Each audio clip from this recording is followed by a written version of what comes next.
Bassett also reports the Blue Jays get relievers Anthony Bass and Zach Pop from the Marlins for a shortstop prospect. Jeff Passan had originally, now it's confirmed, Joey Gallo from the Yankees to the LA Dodgers. Yankee fans rejoice. That deals that are done. Jorge Lopez, the closer from the Orioles, traded to the Minnesota Twins. The Astros send starter Jake Odorizzi from the to the Atlanta Braves in exchange for reliever Will Smith. Baseball tonight, trade deadline special. Comes your way 4 Eastern time on ESPN television. Now to football, the Dolphins are in trouble. Docked a first-round pick from 2023, third-rounder 2024. Owner Stephen Ross fined $1.5 million, suspended until mid-October, all for violating the integrity of the game policy with regards to tampering and tanking. Tampering? Yes. Tanking? Yeah, that's dicey. Do you own or rent your home? Sure you do. Fortunately, Geico makes it easy to bundle your home and car insurance. It's a good thing, too, because having a home is hard work. Go to geico.com, get a quote, and see how much you could save. Geico.com. Easy.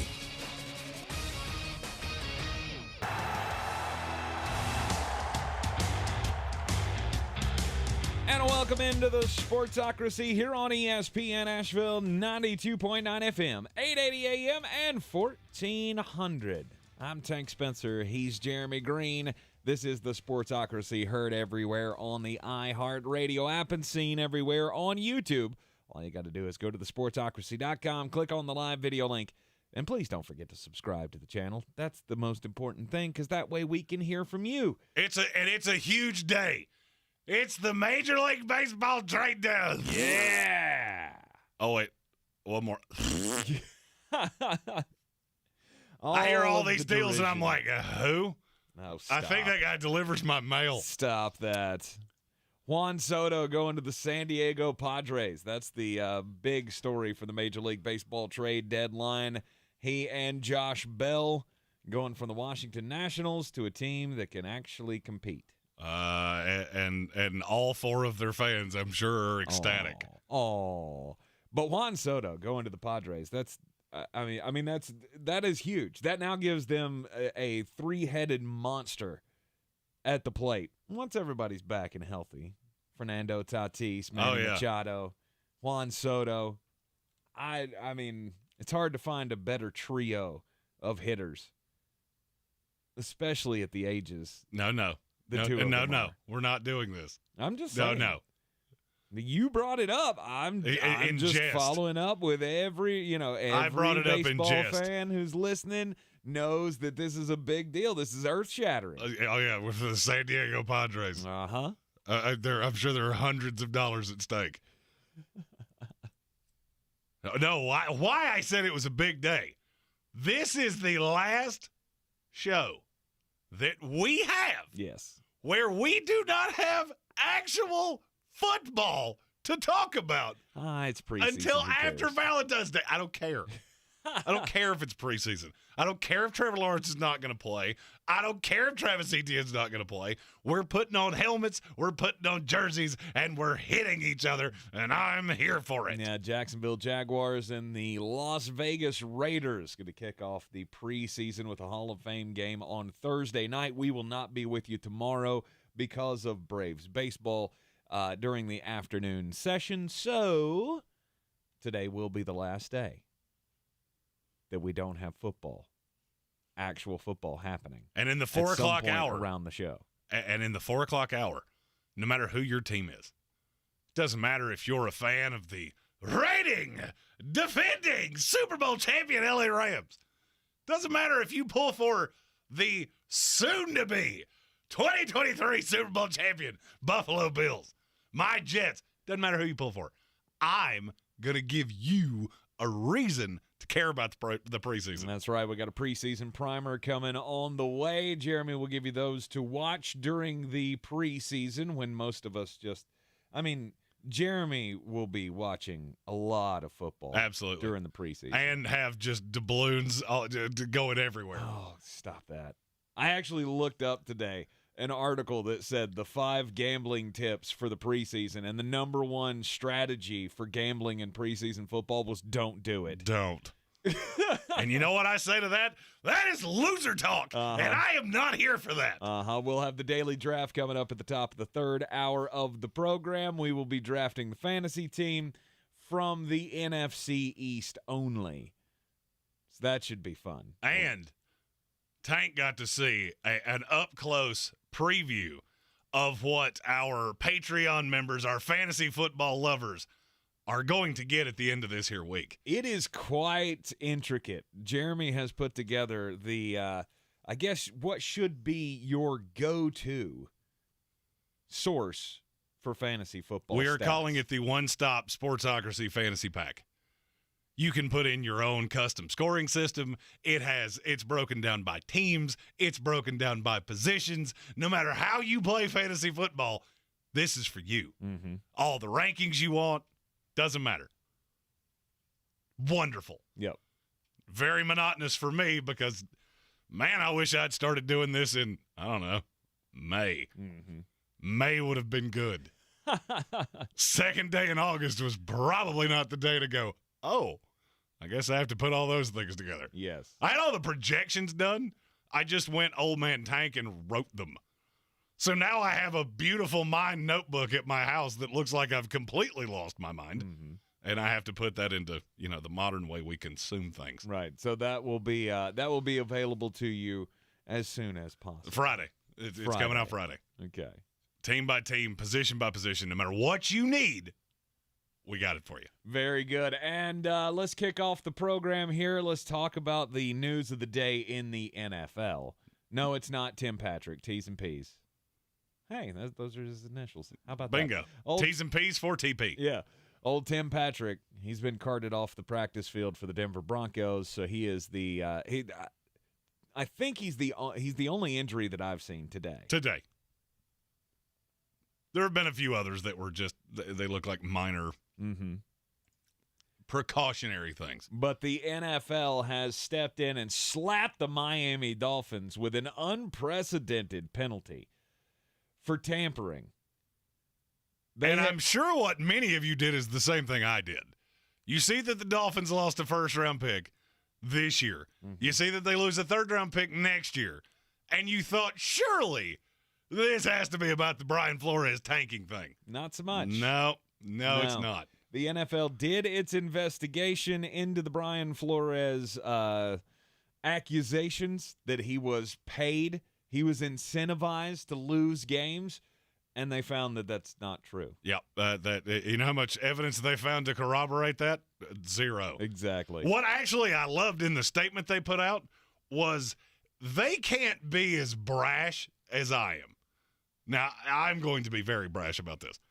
They cannot come out and say this was a meritless claim. They wanted to. Mm-hmm. And it was pretty obvious to me. Because what they said was that, yes, we do. It does appear that something was said in jest to Brian Flores about losing games. Mm-hmm. And maybe they would incentivize it if he did it because their draft position was more important than winning games. Yes. Duh. You were bad. And you won games, and who did you wind up with? Tua Tagovailoa. Mm-hmm. You could have had Joe Burrow. But, yeah, that win makes us feel real good. And, yeah, the integrity of the game is – shut up. You don't tank. We all know this. You don't tank. 100% you do. No, you don't. 100% you do. No. At the first sign of trouble, give up. Oh, stop. Those are words to live by. Old Jeremy Greene, Mr. Integrity of the game himself. You will never, ever hear me use that phrase. No, and we all know it, and we all judge you for that. It's okay. Cincinnati had a lot of integrity. They were in the Super Bowl. The Miami Dolphins losing a 2023 first-round draft pick. Also, Stephen Ross has been fined $1.5 million. He's been suspended from being around his football team until mid-October. He also cannot attend any league meeting until next year. They also hit the second in command with the Dolphins with a $500,000 fine. So are they just going to put Stephen Ross on a slide now? You remember the picture of him on the slide? Like, look, I'm a grown up boy. Just tell him that's the league meetings. It's fine. He doesn't know the difference. Right. The second in command, the vice chairman and the limited partner Bruce Beal, he also cannot attend any league meetings until the end of the season. I don't know. I mean, is that really a punishment?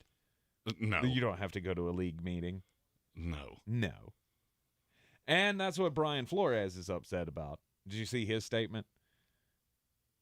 I did not see his statement, but I am with bated breath. I cannot wait to hear what he had to say. Oh, his statement came out and said that he was upset that Stephen Ross is not going to face any significant punishment. And here would be my question. For what? What is he supposed to face punishment for? Because in his statement, he says, I am thankful that the NFL's investigator found my factual allegations against Stephen Ross are true. Yeah, he must have read a different press release than I did. At the same time, I'm disappointed to learn that the investigator minimized Mr. Ross's offers and pressure to tank games, especially when I wrote and submitted a letter at the time to Dolphins executives documenting my serious concerns regarding this subject at the time, which the investigator has in her possession. While the investigator found that the Dolphins had engaged in impermissible tampering of unprecedented scope and severity, Mr. Ross will avoid any meaningful consequence. You know what I heard right there? I am going to have to spin this because they basically said I had no merit to anything I said. Absolutely. Because that's what I don't heard. know where the first sentence came from. I don't either. I read through the entire release, and basically the only thing that they even agreed that he actually said was said to multiple people, and it was in jest. Right. Stephen Ross said the most important thing right now is our draft position, not winning games. And there may have been a joke in there about, hey, we'll pay you extra to lose some. But then when the letter was given to the executives of the Miami Dolphins, they went, we weren't serious. Yeah, it was a joke. It was a joke. I mean, because we were bad. And then Look, this team, and I wish they had said this in this press release. Again, the NFL is not as allowed to be as brash as I am. Mm-hmm. It wouldn't have mattered if you were trying to lose or not. That would be like me saying, well, I failed at getting a date with Eva Longoria. You know, I really tanked that. No, I didn't have the ability. I showed up, I did my job, and it did not end the way I wanted it to. Right. Congratulations. It's the one thing I always thought was funny about that whole situation was, wait, so he incentivized you to pay to lose games, but you didn't. You screwed it up. Yeah, so basically, you were given an XFL roster. The only thing they really wanted you to do was wind up with Joe Burrow. Mm-hmm. And nope. Had to win that integrity of the game. Had to win that game in December. Do you even remember who it was against? No. No, you don't.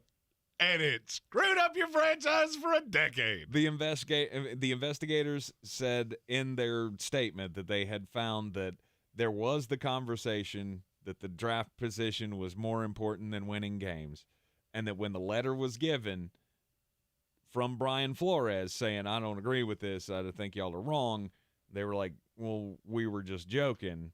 And the investigators said it was never brought up again. To him. Yeah. It was never brought up to Brian Flores again. Right. We don't know what they said behind closed doors. All right, so since Brian Flores is going to take a victory lap of they gave my opinions and the things I said, they gave that merit. All right, that's how Brian Flores took this. So I'm going to do the same thing. Okay. I'm going to say that the NFL just came out and put out a 3-page press release that basically just said, Jeremy Greene is right. And after the break, I'll tell you why. You're in the Sportsocracy here on ESPN Asheville. At Ingles, we're all in for summer. Whether you're hitting the trails, hitting the water, or hitting the golf ball, we have everything you need for the perfect picnic, the greatest grill out, and the best beach vacation. We know that the mountains are calling, the open road awaits, and that pool party is ready to rock. So head on over to Ingles and stock up on all the goodies to get you through your summer of freedom. Ingles, low prices, love the savings. When I finally drove the old car into the grave, I knew there was only one place I was going to go. Fred Anderson Nissan of Asheville, home of the family plan. And yes, they treat you like family. I went in, told them what I was looking for, told them my budget, and in no time, I was signing the paperwork on my certified pre-owned vehicle. They have the area's largest selection on quality pre-owned vehicles and certified Nissans. They go through a 167-point inspection, so you know it's not going to let you down. They gave me the Carfax report, so I know the history of my vehicle. And the Fred Anderson family plan gives me things like oil changes and car washes and loaner cars if I have to have major work done on the car in the future. For me, buying a car has always been an intimidating thought. But the folks at Fred Anderson Nissan of Asheville made it super easy. Don't be like me. Don't wait till the last minute to get a deal done. Go to AndersonNissan.com or stop by the showroom at 629 Brevard Road. And don't forget to mention we sent you from the Sportsocracy and get a $250 bonus on your trade-in at Fred Anderson Nissan of Asheville. Real estate isn't about properties. It's about people. I'm Clarissa Marshall with eXp Realty, your native realtor serving all of Western North Carolina. I will work hard for you, and I believe in doing the right thing every time. I market each of my listings to reach out-of-town buyers. I use a professional photographer and drone video on every single listing, as well as collaborate with agents across the country to find your buyer. Check me out online at clarissasellswnc.com or give me a call at 828-774-6343. It would be my pleasure to assist you through the real estate process. Suffering from hair loss, bald spots, or receding hairlines? There's a new solution using regenerative medicine that can stimulate hair follicles and give you thicker, fuller hair with no surgery. It's available from the regenerative specialists at QC Kinetics. That's right, the same protocols that help relieve joint pain can be used to give new life to dormant hair follicles. QC Kinetics uses powerful growth factors from your own body, concentrated and applied to your scalp, restoring hair follicles, prevent further loss, and increase hair growth. Regenerative medicine is such a breakthrough. Imagine thicker, fuller hair with no expensive surgery and no downtime. Listen, if you're losing your hair due to aging, pattern baldness, or a medical condition, call now to learn more about exciting natural biologic treatments that can stimulate those dormant hair follicles. You can get your hair back. Get it growing naturally again. Call for a free consultation. Stop thinning hair now. 828-333-9517. That's 828-333-9517. People who come to cricket stay with cricket, like Luke here. I'm Luke, and I live outside Philadelphia, Pennsylvania. My favorite thing about cricket is the reliability and simplicity. There's no hidden fees or charges, no gotcha moments. Every month we get the same consistent bill and know exactly what we're getting. The tagline should be communication simplified. Join Cricket Nation and see for yourself at cricketwireless.com. Smile, you're on Cricket. Real customers paid for their testimonials. Fees, terms, and restrictions apply. See cricketwireless.com for details.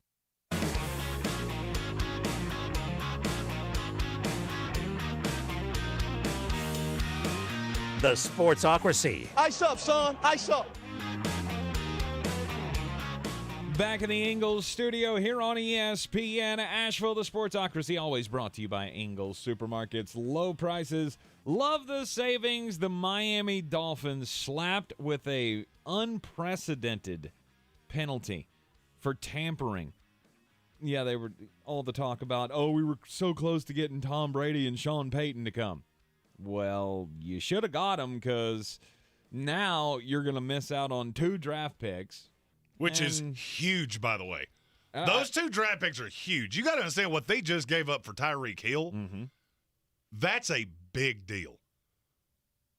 But in Brian Flores fashion, that's not really what I read when I read this.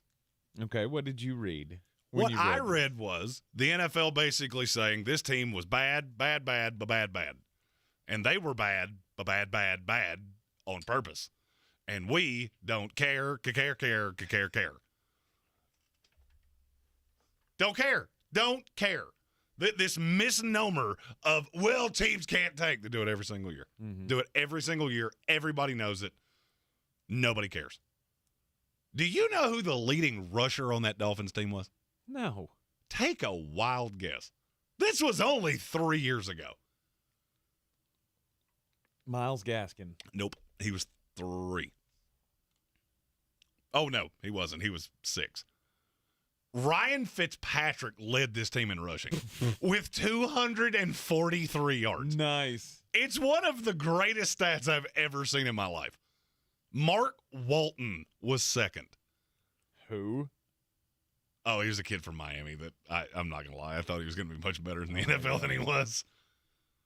That team was horrible. Uh-huh. If there was ever going to be a time, you've got a coach saying we did it. He has come out and said we did it. Mm-hmm. They basically said, okay, yeah, I mean, it was said. It was said as a joke, but it was said. If they were ever going to do anything in the NFL to a team for tanking, they would have just done it. And what did they do? We do not care. Moving on. And your reading of the situation is about as apt as Brian Flores. Because that's not at all what they said. So, did they sanction them in any way? No, because they said there was not an offer. There was not a legitimate there was not an offer for him to tank games. If there had been, they would have gotten worse. What did they say? Our draft pick means more than wins and losses. Mm-hmm. That is an admittance of tanking. That is verbatim what that line means. I care more where we pick than winning some meaningless game in December. Mm-hmm. It's in the press release, verbatim in quotation marks. Mm-hmm. They did nothing. They did nothing because they don't care. Because it's good for the league for you to be bad, Miami Dolphins. And I want you to think about this. We just had the Forbes list of evaluations come out. Yep. Who is the least profitable franchise in the NFL? The franchise worth the least amount of money. Cincinnati Bengals. Yeah, the one with the great third-year quarterback. Mm-hmm. Do you not think they would have preferred him to be in Miami? Really? Legacy franchise, hasn't been good, haven't had a quarterback since Dan Marino. Mm-hmm. You're telling me you don't think Roger Goodell's looking around going, man, I wish they hadn't beaten the Bengals and the Patriots because that would be a lot easier to sell. Joe Burrow in Miami as opposed to Cincinnati. Mm-hmm. They don't care. Yeah. The argument of, well, you never actually try. Yes, you do. 100% you do. And this is proof positive. Mm-hmm. And so if Brian Flores can take his victory lap, I will too. And Jeremy will take his victory lap as well, even though he knows in his heart of hearts that he's wrong. Wrong about what? What that I just said is not true. The NFL came out and said, we know for a fact you did not want to win games. Fact or fiction? We know for a fact that you said it. It came from the owner. Follow up with an offer. There was no cash. Mm-hmm. They said this in the press release. Mm-hmm. We know for a fact their idea going into this year. And you don't see a difference between an owner actually taking action for their team to actually lose games, to incentivize He did take action. Your leading rusher was Mark Walton. You did take action. I don't need you to pay the coach for it to be an action. Mm-hmm. If anybody cared, that's plenty. I know you're going around the building saying this. That's the way it was said in the release. Mm-hmm. You can argue with me all you want to. Take it up with whoever wrote it of we knew there was a culture in the building. We didn't want to win. Mm-hmm. It was never incentivized, but we knew it. Okay. I think that's all you need. I don't really need you to write checks. Mm. And now in one offseason, we've had two coaches say, yeah, you know what? We really didn't want to win games. Mm-hmm. How much has the NFL done about either one of them? One of them lasted about the amount of time it took Hugh Jackson to write the letter. Mm-hmm. And file 9 because nobody cares. Jeez. It's that whole picking and choosing what you want to pay attention to. Because the rest of the story was they didn't incentivize it. Right. And you're not listening to what I'm saying. I don't care about anybody incentivizing. I never did. But what the I'm league saying is what I'm saying. The league won't punish an owner for saying that because, of course, it makes sense. So you read through this entire thing and did not get that the entire franchise was willfully attempting to not win games. That's not how you go. And then you read something different than I did. I read every word of it, and it was basically, yeah, we knew you were not trying to win. Mm-hmm. And if you need more examples of that, Josh Rosen played in 6 games, who couldn't play dead in a Western. We knew you weren't trying to win. We don't care. Okay. Now, do we want you cutting checks to do it? No. That's what he accused you of, and he is flat out wrong. But this misnomer of everybody should try to win. No, you shouldn't. No, you shouldn't. And the NFL's telling you that. Mm-hmm. So now this is proof the NFL sponsors tanking. The NFL doesn't care. They do not care in any shape, form, or fashion. And they never have. And neither has the NBA, Major League Baseball, or any other sport you like. Nobody cares. Wait. Didn't the NBA sanction Mark Cuban for saying that they were trying to lose? For saying it, not for doing it. The Philadelphia 76ers were one injury away from asking me to play a few years ago. Yeah, we knew what you were doing. You can admit it. You can say, you can put your fingers in your ears, act like it doesn't happen. Mm-hmm. The NFL just came out and said, we don't care.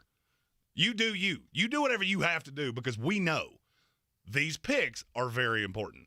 And on the backside of that, they said, if you start messing with people that are affiliated with other teams, we're going to burn you. Mm-hmm. Because a first and third round pick that's more than New England got for willfully cheating. Yes. That was the two things I gleaned because from the this. words integrity of the game mean That's nothing. That's integrity of the game. Mean nothing to Jeremy Greene, but it does to the NFL. No, you're just being very selective about how you use that. There is nothing integrity of the game of you incentivize me to lose. Fact or fiction, the NFL incentivizes you to lose. You're the worst team in the league, we get the number one pick. Yeah. Okay, that's incentivizing you to lose. Mm-hmm. That has nothing to do with integrity. Now, integrity does have something to do with, hey, Tom Brady's going to be a free agent. Maybe we'll call Don Yee and see what he's up to. And start floating out he can be an owner of the team or he can play for the team. That's integrity. Mm-hmm. And the Miami Dolphins didn't just do it once. They didn't do it just twice. They did it trace times. We'll have more on that coming up next here on ESPN Asheville. This is your Exergen Temporal Scanner weather forecast on ESPN Asheville. Summertime in the south with splash and ash thunderstorms possible. Rain chances higher west of the state line over in East Tennessee. And our temps tonight in the mid-60s. Just a stray storm in from the west early tonight. Partly cloudy stray storm tomorrow, 88. And widely scattered storms Thursday, Friday into the weekend. High temps in the mid-80s. Nighttime low temps down in the mid and upper 60s. I'm meteorologist Scott Larimore. That's the latest Weather Channel forecast. This report is sponsored by Taco Bell. Try Taco Bell's new cheesy double beef burritos now. A melty 3-cheese blend with nacho cheese sauce and double the seasoned beef in classic and spicy. At participating stores for a limited time while supplies last. Prices vary, tax extra. Double the seasoned beef as compared to beefy melt burrito. Want something to smile about? Asheville Smiles is hosting Invisalign Day on August 11th to celebrate National Align Your Teeth Day. Now is the best time to save big and get that smile you've always wanted with Dr. Merrill, a master of the smile makeover. Take advantage of the best price in North Carolina at just $4,500 for Invisalign post-treatment retainers plus a 3D scan to simulate your before and after results. To schedule your consultation, visit AshevilleSmiles.com today. They say to never mess with the classics, but Panera did just that and more with our new Chef's Chicken Sandwiches. By using pan-seared chicken, our secret garlic aioli recipe, Parmesan crisps, and pickle chips, all on a buttery brioche roll. Because if no one messed with the classics, you never have a chicken sandwich this good. New Chef's Chicken Sandwiches from Panera. Only $1 delivery fee when you order on our app. Restrictions apply. For details, visit PaneraBread.com/delivery info. iHeartRadio Earth is here with little tips for a healthier planet. Save money on gas this summer by observing the speed limit. Gas mileage usually decreases rapidly at speeds above 50 miles per hour. And on average, each 5 miles per hour you drive over 50 miles per hour is like paying an additional 30 cents per gallon for gas. Brought to you by iHeartRadio Earth and the National Environmental Education Foundation. To find more tips for smarter, sustainable living or to take action in your own community, go to iHeartRadio.com/Earth. At Ingles, whether we're celebrating Friday night rivals, televising college basketball games, bringing the Fan Fest to semi-pro soccer, or taking you out to the ball game at your minor league park, it's all in the bag. Ingles, low prices, love the savings. Rogue Combat Club, Asheville's home for comprehensive martial arts training, has a goal for our community, one that's stronger, more fit, and unwavers in its support of one another. Rogue Combat Club's instructors have competed at the highest levels and offer classes for everyone from young children to adults in Brazilian Jiu-Jitsu, Muay Thai, and wrestling. Rogue Combat Club classes can help you boost your self-confidence and self-defense skills while weeding out the egos and intimidation found at other gyms. Join today at RogueCombatClub.com. Everyone's heard about the housing market and this being the best time to sell a house in years. But the same thing applies to cars. Whether you're looking to buy a car, trade in, or sell that car in the driveway collecting dust, Fred Anderson Nissan of Asheville wants to buy your car. They have 2 on-site managers that work with Kelley Blue Book to give you top dollar for your vehicle. You can even have your car appraised instantly at AndersonNissan.com. Stop in and visit them today at 629 Brevard Road in Asheville or call them at 828-365-1663. Boy, you must be outside your mind. The Sportsocracy. Just a bit outside. He tried the corner and missed. All right, today is a big day, and yes, to some of us, it still matters. It is the Major League Baseball trade deadline. We've got the Juan Soto deal will go through, despite Eric Hosmer standing on his principles and saying, I'm not going to the Washington Nationals. He was supposed to be part of the Juan Soto deal, but he said no, and then they went, you know what? We really don't care. Eric Hosmer, we don't need him. We can still do this trade without him. So Juan Soto is going to the San Diego Padres. We've also had the Braves pick up Jake Odorizzi, starting pitcher from the Houston Astros. The Eric Hosmer is being dealt, though. He's going to the Boston Red Sox, which, yay, thanks for that. But this story is about a Boston Red Sox player. Yesterday, Christian Vasquez got traded from the Red Sox to the Houston Astros, and it was the timing and the scenario of the trade that was just really funny to me, because you don't see this very often. The Red Sox were in Houston last night to play against the Astros. Christian Vasquez shows up, his Red Sox uniform, goes out, takes batting practice with the Boston Red Sox. As he finishes up in the cage, he comes out and they inform him, you need to go over there. You have been traded to the Houston Astros. And when one of the sideline reporters told J.D. Martinez that Christian Vasquez had just been traded to the Houston Astros, apparently he had a little bit of a mini breakdown when he was just in all of our meetings on how we're going to pitch each and every one of these guys. So what's the deal? It's baseball, so it's not like he was giving up that much. There's big trade secrets. We're going to take this ball and we're going to try to throw it over that plate, and they're going to use that big piece of a tree, and they're going to try to hit it. Yeah, there's your strategery. Nice. It's not exactly like he knows the routes they're going to be running. It's not like he's picking off plays in basketball. Oh my gosh! I heard you say this earlier, and ridiculous. Really, he knows how we're going to pitch these guys. 2 fastballs and a slitty. Let me guess. Am I close? I think I'm close. Nice. Ugh. God, I loathe that sport. I loathe your loathing of that sport because it's so ridiculous. Stupid. Oh, he knows our strategy. What strategy? I'm going to drop back and I'm going to throw it to somebody. Yeah, that's the strategy in football. That's exactly what you just did to baseball. But you really don't understand how there's a discrepancy between the two? There's not a discrepancy. There's so many different places that you can throw to a batter. The strike zone's about as wide as the bottle I'm drinking out of. Which makes it even harder. Yeah. That doesn't play. But it absolutely does. I don't frankly care enough to continue. Which is the exact same thing that A.J. Brown said about the Tennessee Titans. Like you said about all NFL teams, when you're losing, just give up. It's fine. Bingo. I'm not losing, but okay. A.J. Brown, he was arguably the winner of the offseason, and now he's taking to Twitter to take a victory lap. After Deebo Samuel got his deal, there were 4 wide receivers that were lumped together over the entire offseason: DK Metcalf, Deebo Samuel, Terry McLaurin, and A.J. Brown. So he went to Twitter and said, basically all 4 of us got the exact same contract, and I'm the only one that got traded. Yeah, I keep believing it was me. Anywho, go Birds. Yep. # carry on. Nice. I am here for petty A.J. Brown. There are very few players in the NFL that I love more going into this year than A.J. Brown, and he's making it more so by the day. He has that. This is the chip that I care about.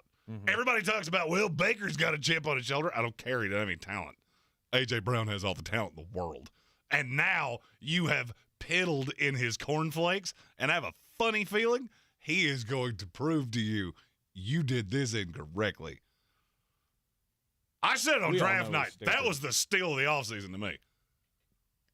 Yeah, it was definitely up there. Because not only did you get a high-level receiver for a, in my opinion, mediocre quarterback, you got the perfect receiver for him.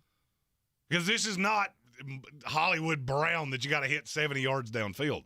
That's not what this guy is. Yeah, no, we have that guy already. This is generate the touches, simplify the offense, shorten the throws, just get the ball to him. And now he's angry. Yeah, hopefully. And I am here for it. Hopefully Jalen Hurts can get the most out of A.J. Brown and he doesn't go there to die. Oh, he's not going there to die. It's A.J. Brown season. You can hop on board or you can be left behind. It's totally up to you. Doing my projections, I'm going to be honest with you, I don't think I could put A.J. Brown high enough.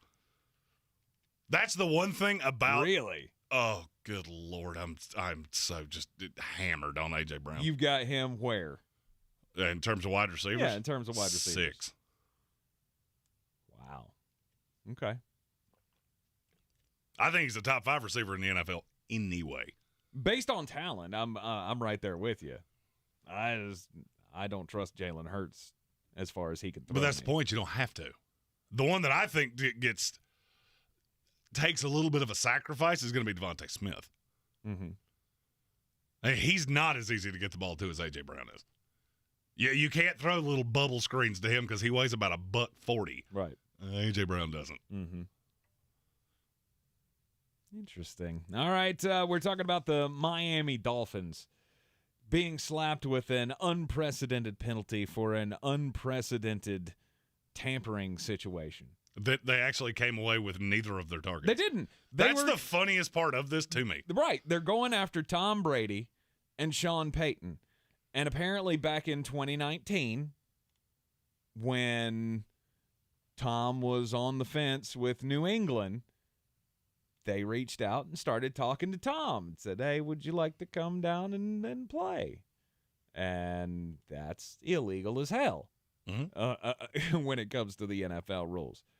And then, after he retired from the Tampa Bay Buccaneers, or maybe even before he retired from the Tampa Bay Buccaneers, maybe when it was just mentioned that he might be retiring, they reached out to him again, talking to him about coming and being a part owner of the team, although they say it was talked about of him possibly playing for the team.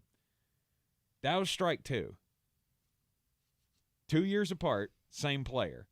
Then, apparently after they didn't get anywhere with Tom, they decided to call Don Yee after Sean Payton decided to step away from the New Orleans Saints. And Don Yee represents both Tom Brady and Sean Payton. And so it's a third time they tried to get Tom Brady to come, along with Sean Payton this time. And that's when the league said, okay, that's enough. You can't do this anymore. But what is the problem with tampering? What is the problem with it? Yes. It depends on how you're asking this. Because I went on a little tirade yesterday about the NBA and what they view tampering to be. It's one thing if you make this call 4 days before free agency starts, the way the Knicks did with Jalen Brunson. We all know that happens. I'm going to lump that into the same vein as the tanking thing. You know it happens. Whether you admit it or not, it's totally up to you. That's a personal mission between you and God. It has nothing to do with me.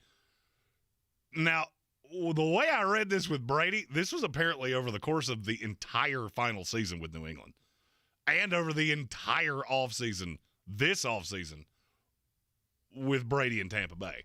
That's a problem. Floating it to Sean Payton, that's a problem. If you're talking to him before he's made any form of decision, that's a no good, very bad thing. And I don't even have a great way of explaining this because there's not a lot of comparisons across other industries. I mean, in what we do, people send us things all the time. Oh, yeah. That's not tampering. We're free to come and go as we please. Mm-hmm.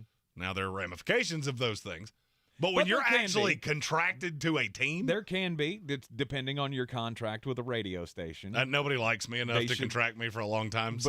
But the way that works is that they have to call and ask permission to speak with you. Correct. They have to go through your employer. They have to go through whoever you're under contract with. And if they don't do that, I mean, there's no penalty because, I mean, it's not like an FCC violation or anything like that, but it's just frowned upon. Well, here it's actually against the rules. And what you're doing is poisoning the well. You're poisoning the well for whoever may be, it's that, dare I say, it's Jeremy's favorite word in all of the English language. Fair. It's fair. It's not fair for you to reach out to a guy before he's officially on the market or available to all teams. And that's what they're trying to avoid. Well, it's bad business practice. Above all else, it's bad business. Because now you look at the Dolphins. All right, so I'll just give you an example, as it was said to me earlier today. The next time Miami needs to make a move in the draft, you don't think New Orleans is going to remember that? You don't think they're going to go, well, this is the same team that, called Sean Payton, went, hey, Sean, it'd be awful swell. It's much nicer in South Beach. Mm-hmm. No issues here. Just come on down. Enjoy the beaches. Maybe it's because I'm that petty. For me, I would see that area code and just go, no, I'm good. I think I'll pass. Probably so. I mean, I think you'd have to have some major stones. Not saying that Stephen Ross doesn't have them. I mean, kidney stones. Yeah, I'm sure he's got major stones. I'm just saying, I don't think that they will be reaching out for any favors. Let me ask you from the New Orleans Saints, regardless. I'm curious, since we read this document so differently. I want to see if you have a different read on Stephen Ross than I do. If you had to rate him as an owner, as an NFL owner, mm-hmm. where would he be? I mean, like a letter grade? No, I mean in terms of the 32 owners in the NFL. Where would you put him? Oh, God, I'd consider him to be bottom 10 probably. I would have him down there with Daniel Snyder. Yeah. I think he is in that dregs of please sell this team. Mm-hmm. This fan base deserves better than you. There ain't no doubt about it. I've always said that about Daniel Snyder, and now I think Stephen Ross is right there with him. Because it's for two completely something. different reasons. It's always something. Correct. It's always, whether it was Jim Harbaugh or now Tom Brady or mm-hmm. Sean Payton, mm-hmm. it's almost like you can't help yourself. And that's a problem.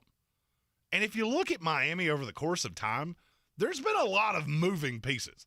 There have been a lot of quarterbacks. There's been a lot of coaches. The results never really been different. No. Outside of Don Shula, you really haven't had a whole lot of success here. No.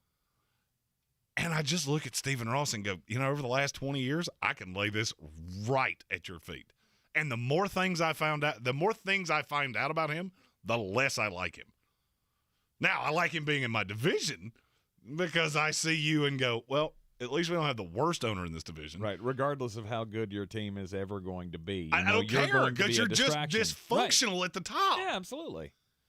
I mean, you can throw money at things all you want to. When the dysfunction shows, it shows, mm-hmm. and it's a problem. Mm-hmm. This team hasn't drafted well.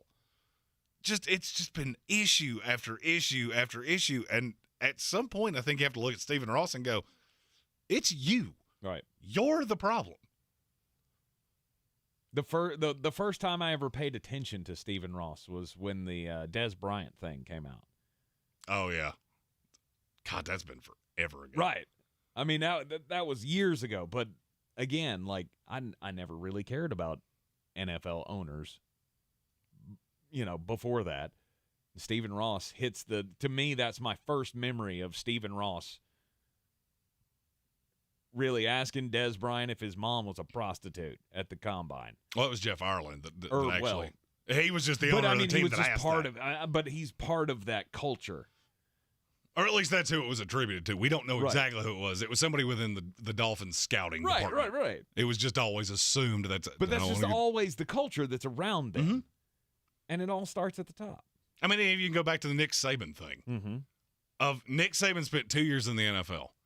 The taste of that has been sour enough for him to just go, you know what? Never doing it. Jason Trump's got a great question in the comments. If Al Davis were an owner of a team, what would we be saying about him today? Probably the same thing we said about him when he was an owner of a team. Are you out of your mind? He's a crazy person. He's a grown man wearing tracksuits, okay? That tells you everything you need to know. Right. There is one place that is acceptable, and that's in South Beach. Maybe Stephen Ross needs to get a tracksuit. That's the thing. Like, things like that only play if you win. Oh, absolutely. Other than that, you're just an idiot. I always said the same thing about dating. If I was a much better looking guy, the fact that I'm a jerk would make me aloof and mysterious. Right. The fact that I look like the brawny man if he became a hobo, I'm just a jerk. Right. I got very lucky that, I married a beautiful woman that apparently likes that.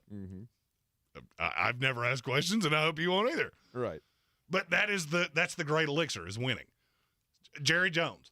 We thought Jerry Jones in the 90s was the best owner in sports. No doubt. 22 years later, you've won absolutely bupkis, and now you're a lunatic. That's how it works. And Stephen Ross has nothing to substantiate himself. No. You've never actually done anything correctly. It's been drama and just issues and garbage and nonsense. And that's pretty much what you've gotten on the field. Yeah, pretty much. What is not garbage and nonsense, our great Canadan just out here gifting memberships away all over the place.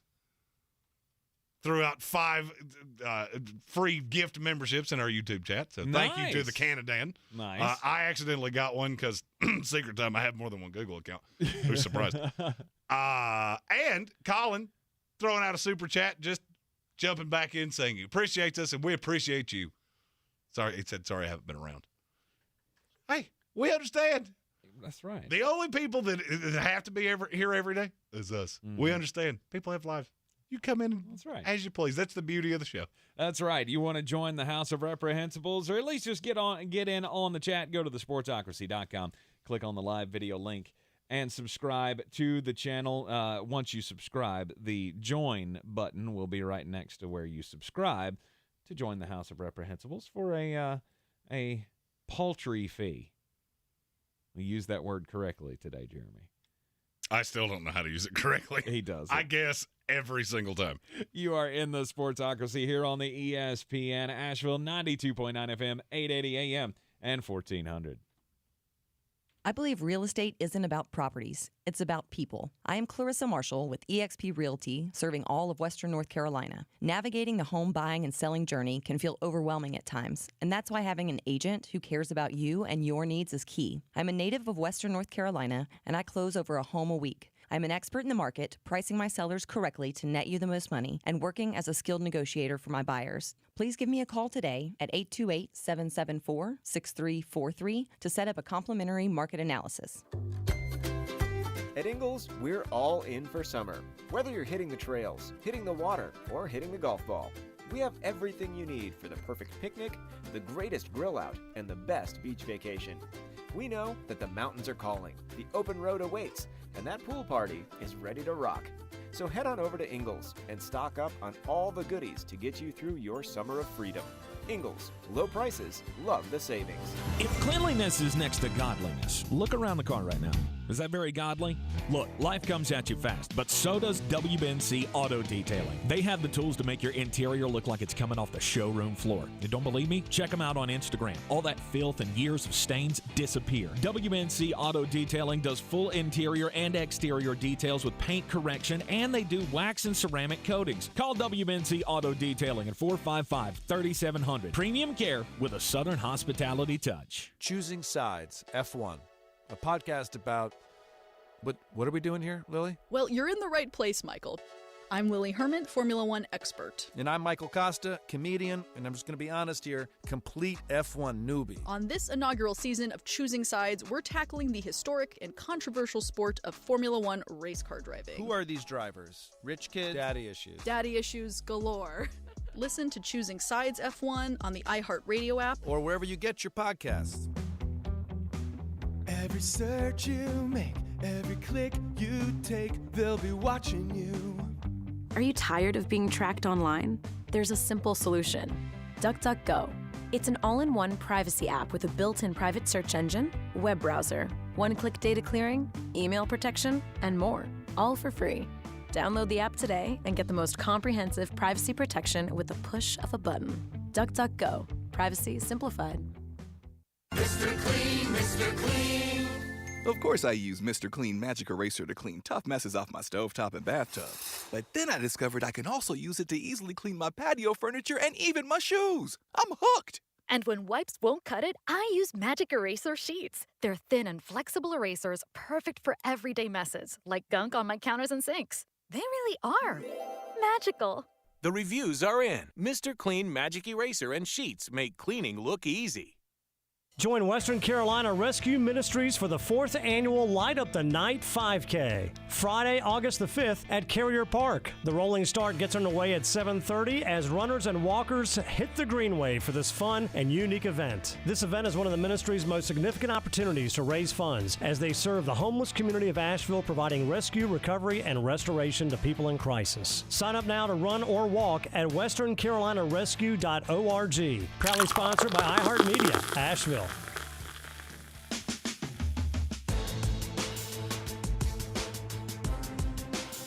The Sportsocracy. What are you people? On dope? So the Miami Dolphins are losing a first-round draft pick next year. They're also losing a third-round pick in 2024, along with the suspension of Stephen Ross and all of that.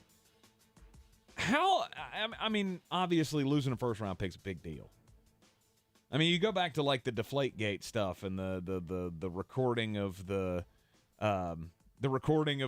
opposing team that the New England Patriots did. They lost a second-round pick, third-round pick, something like that in that.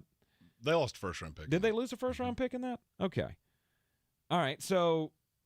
Actually, it's funny to me that I'm used to seeing forfeited picks be New England. That's true. Because that's usually who it is. But, I mean, when I look at it, I mean, at least we still have another first-round pick next year. They've got San Francisco's first-round pick because of the trade for Trey Lance.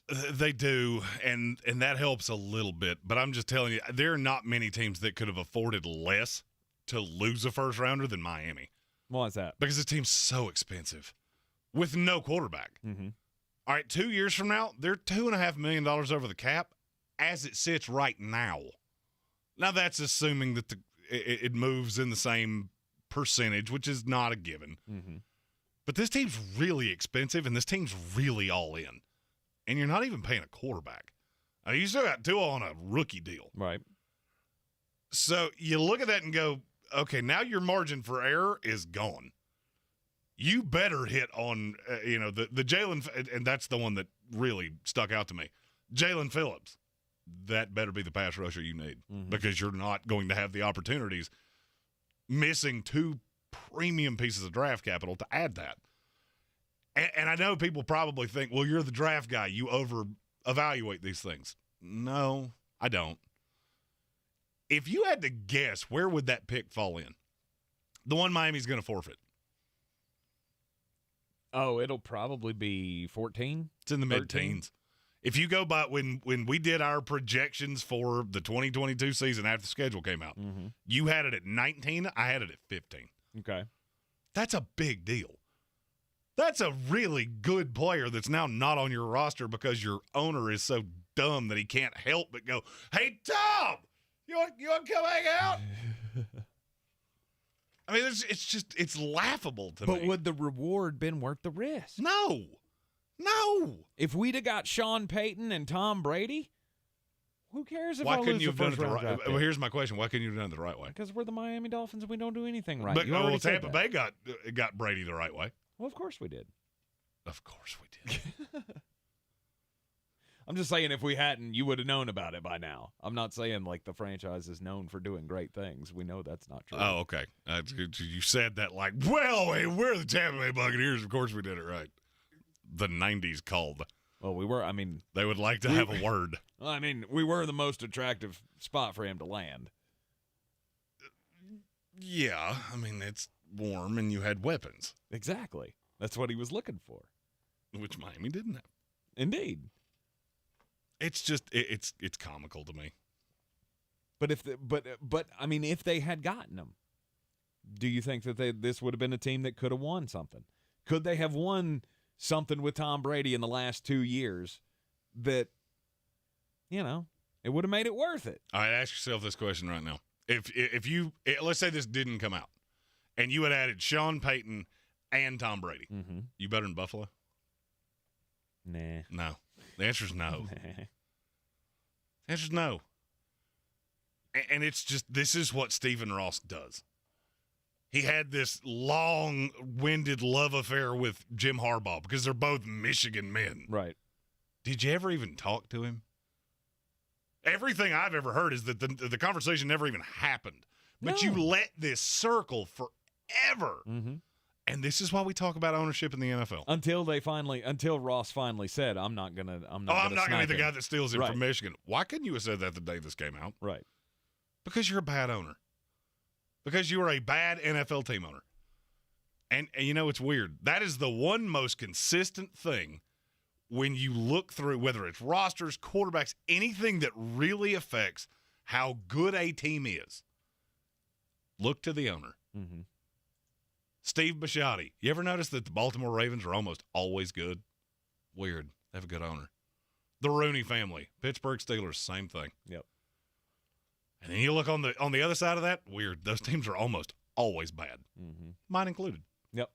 Well, they're going to lose out on the first round, on their own first round pick from next year. They still have the San Francisco pick to fall back on. They also have a Patriots pick in the third round in 2024, I believe. So they're not going to be shut out of the rounds. Could have used. Yeah, they're not going to be shut out of the rounds, but it does hurt losing those picks. You're in the Sportsocracy here on ESPN Asheville. This is your Exergen Temporal Scanner weather forecast on ESPN Asheville. Summertime in the south with splash and ash thunderstorms possible. Rain chances higher west of the state line over in East Tennessee. And our temps tonight in the mid-60s, just a stray storm in from the west early tonight. Partly cloudy stray storm tomorrow, 88, and widely scattered storms Thursday, Friday into the weekend. High temps in the mid-80s, nighttime low temps down in the mid and upper 60s. I'm meteorologist Scott Larimore. That's the latest Weather Channel forecast.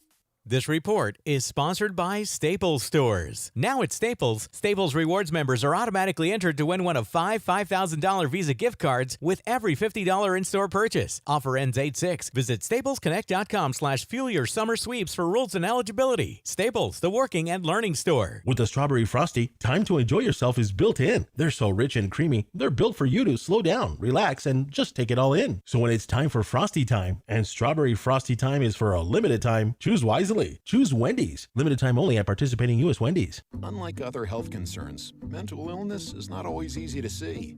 Depression won't show up on an eye chart, and you won't find PTSD by looking at a thermometer. Sorting out a mental health concern takes professional diagnosis and treatment. Anxiety won't just go away under a bandage. If you or a loved one has a mental health concern, call 1-800-662-HELP for free and confidential information and treatment referral. Learn more at samhsa.gov/support.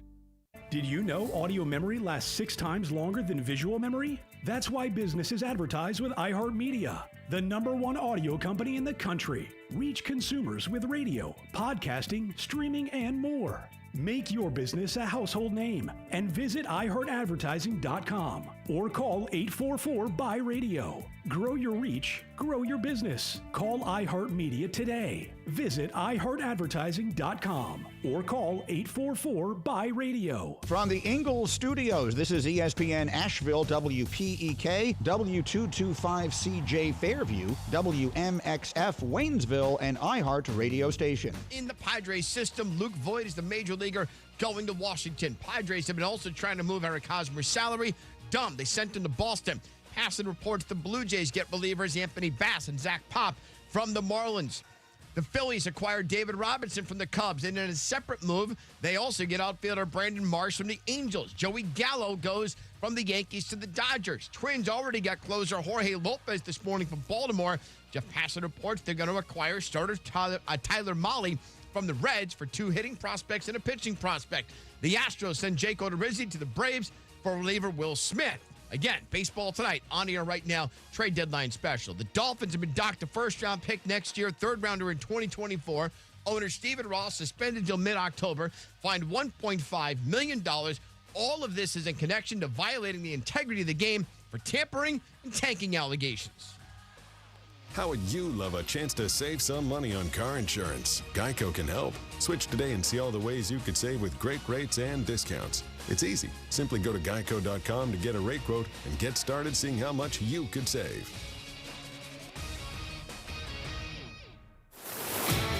He's a degenerate gambler. You are a smelly pirate hooker. And he's cheaper than oxygen. He's useless. But somehow, they make it work.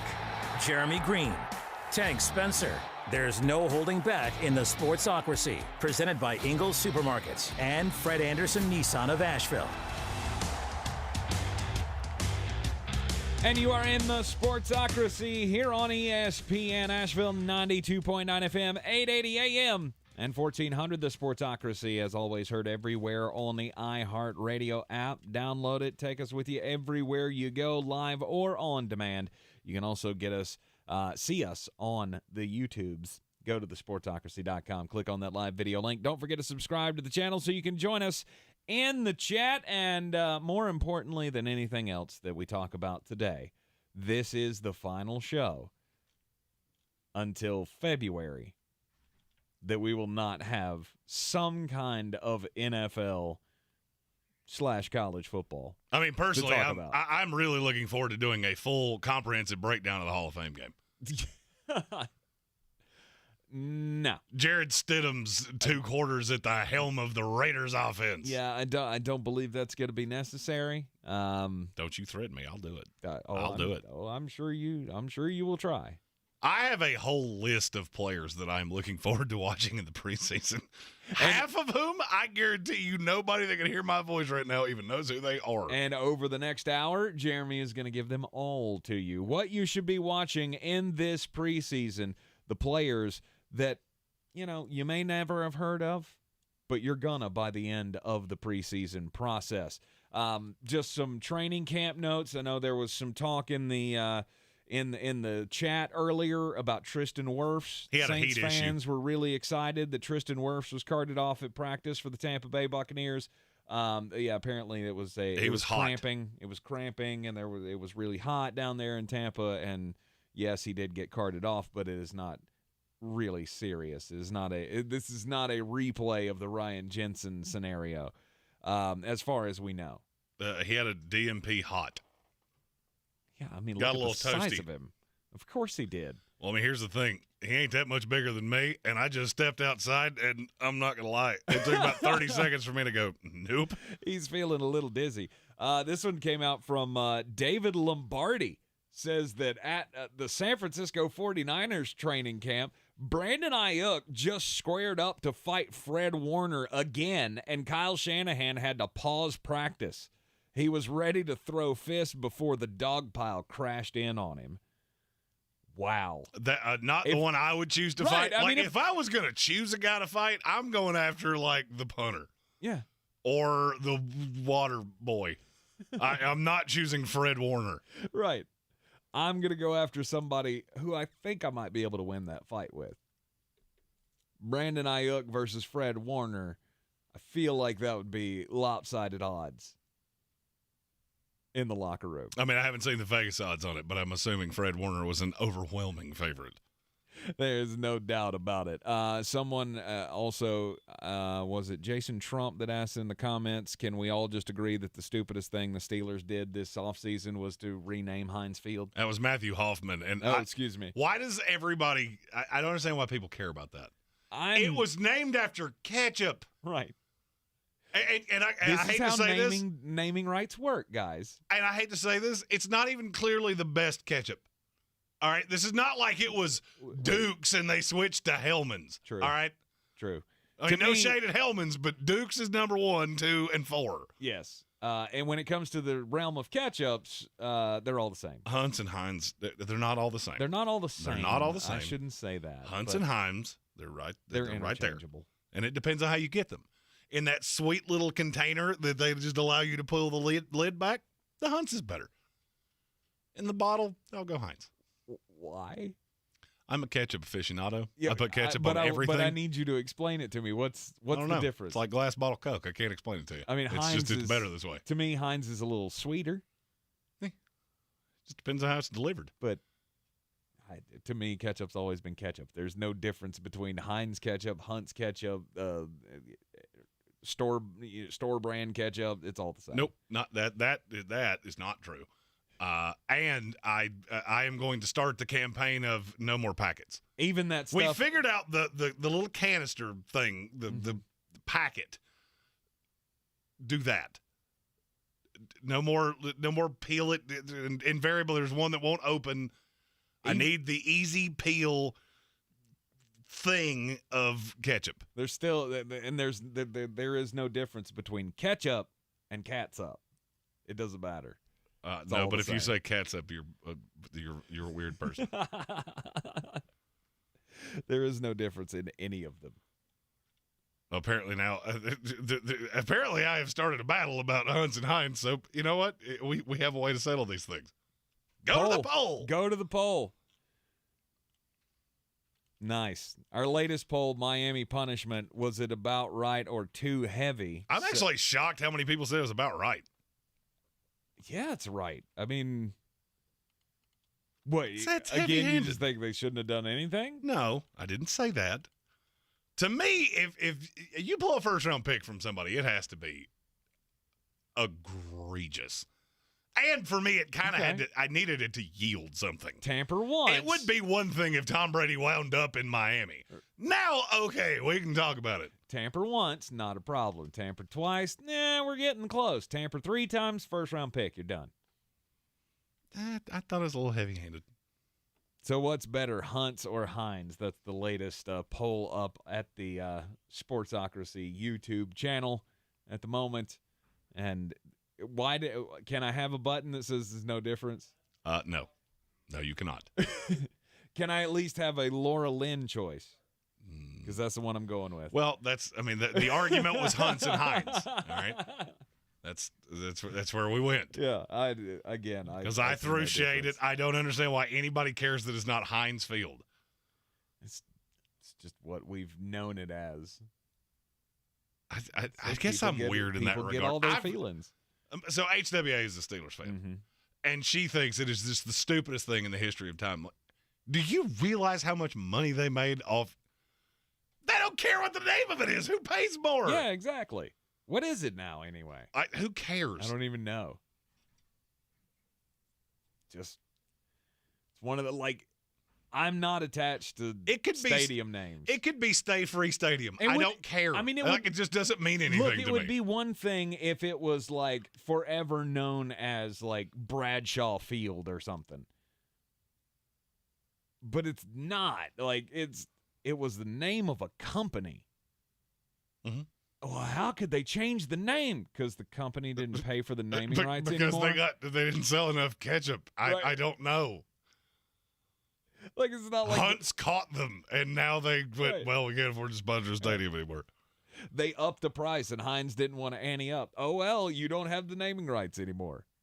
Again, it would be one thing if it was named after someone historic. This is how little I care about at what stadiums and things are named. My team plays in MetLife Stadium. Mm-hmm. I didn't know what MetLife did until about 2 weeks ago.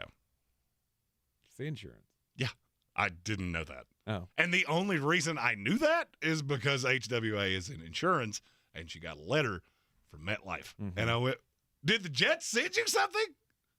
No, stupid. They're insurance. Oh.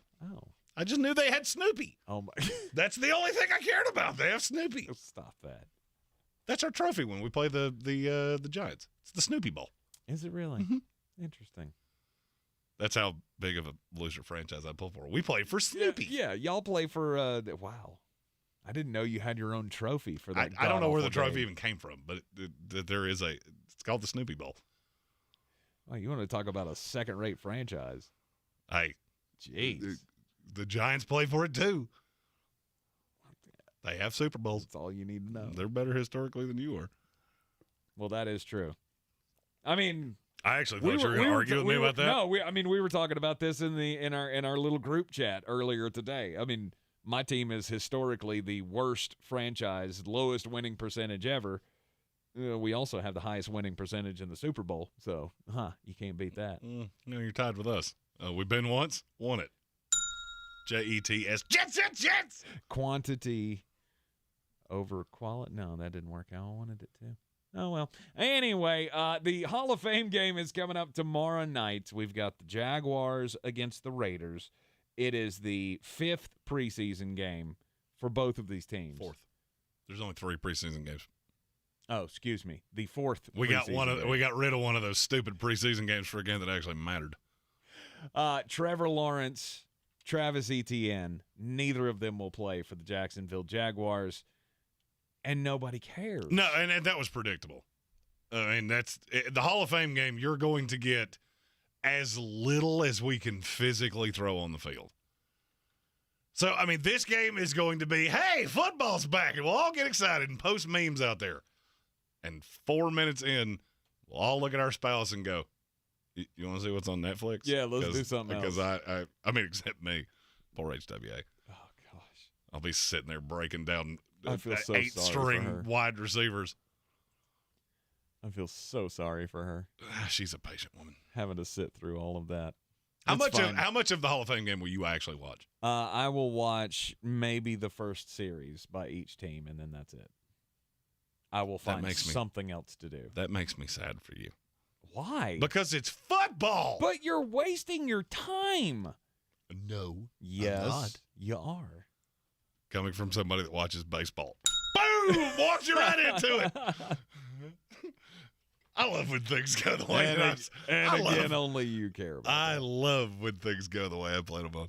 I'm playing for them, too. 162 games. They all matter. Yeah.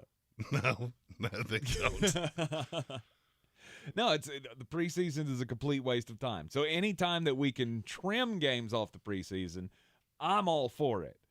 The Hall of Fame game is fun. There's like you got the pageantry of, hey, we're all back together for football again. And that's all this is. And you'll see the Hall of Fame guys. They'll bring them out on the field. You get to see Tony Baselli finally out there, before he gets his gold jacket and all of that. This is just a little bit of pageantry. That's the reason they do this way. The NFL has found a way to corner the entire 12 months of the schedule where they have 10 and a half months of it. Mm-hmm. And this is a little appetizer. And this is the cauliflower wings. And they'll have your attention for 10 minutes. And then you'll go on about your night. But now the rest of the preseason, once we get past this one independent game that really doesn't matter, from there are a lot of things that matter. Mm-hmm. So for the rest of this hour, we're going to give you a preseason primer of all the things with your team that you should be paying attention to. You are in the Sportsocracy here on ESPN Asheville. Your time-saver traffic on the new ESPN Asheville.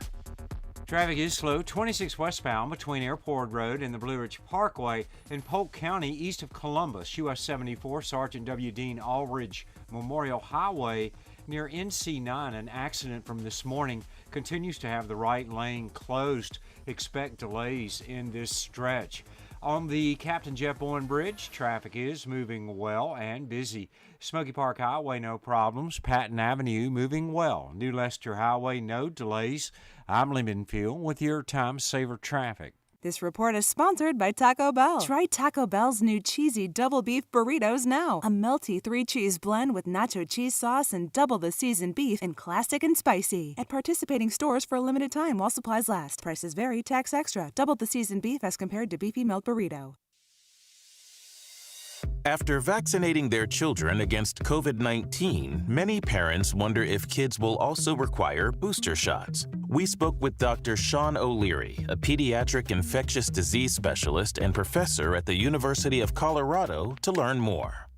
Well, yeah, we're not quite there yet for the younger kids. And, the recommendations for boosters have been evolving. And you can check the CDC website for the latest guidance or check with your healthcare provider whether or not you're due for a booster. What we have seen in general with these vaccines throughout the pandemic is that certainly for almost everyone, it turns out that they're a 3-dose series. And this is true for both children and adults. And they generally need an extra dose and sometimes more than one extra dose to achieve full protection. To find COVID-19 vaccines and boosters near you, check out vaccines.gov.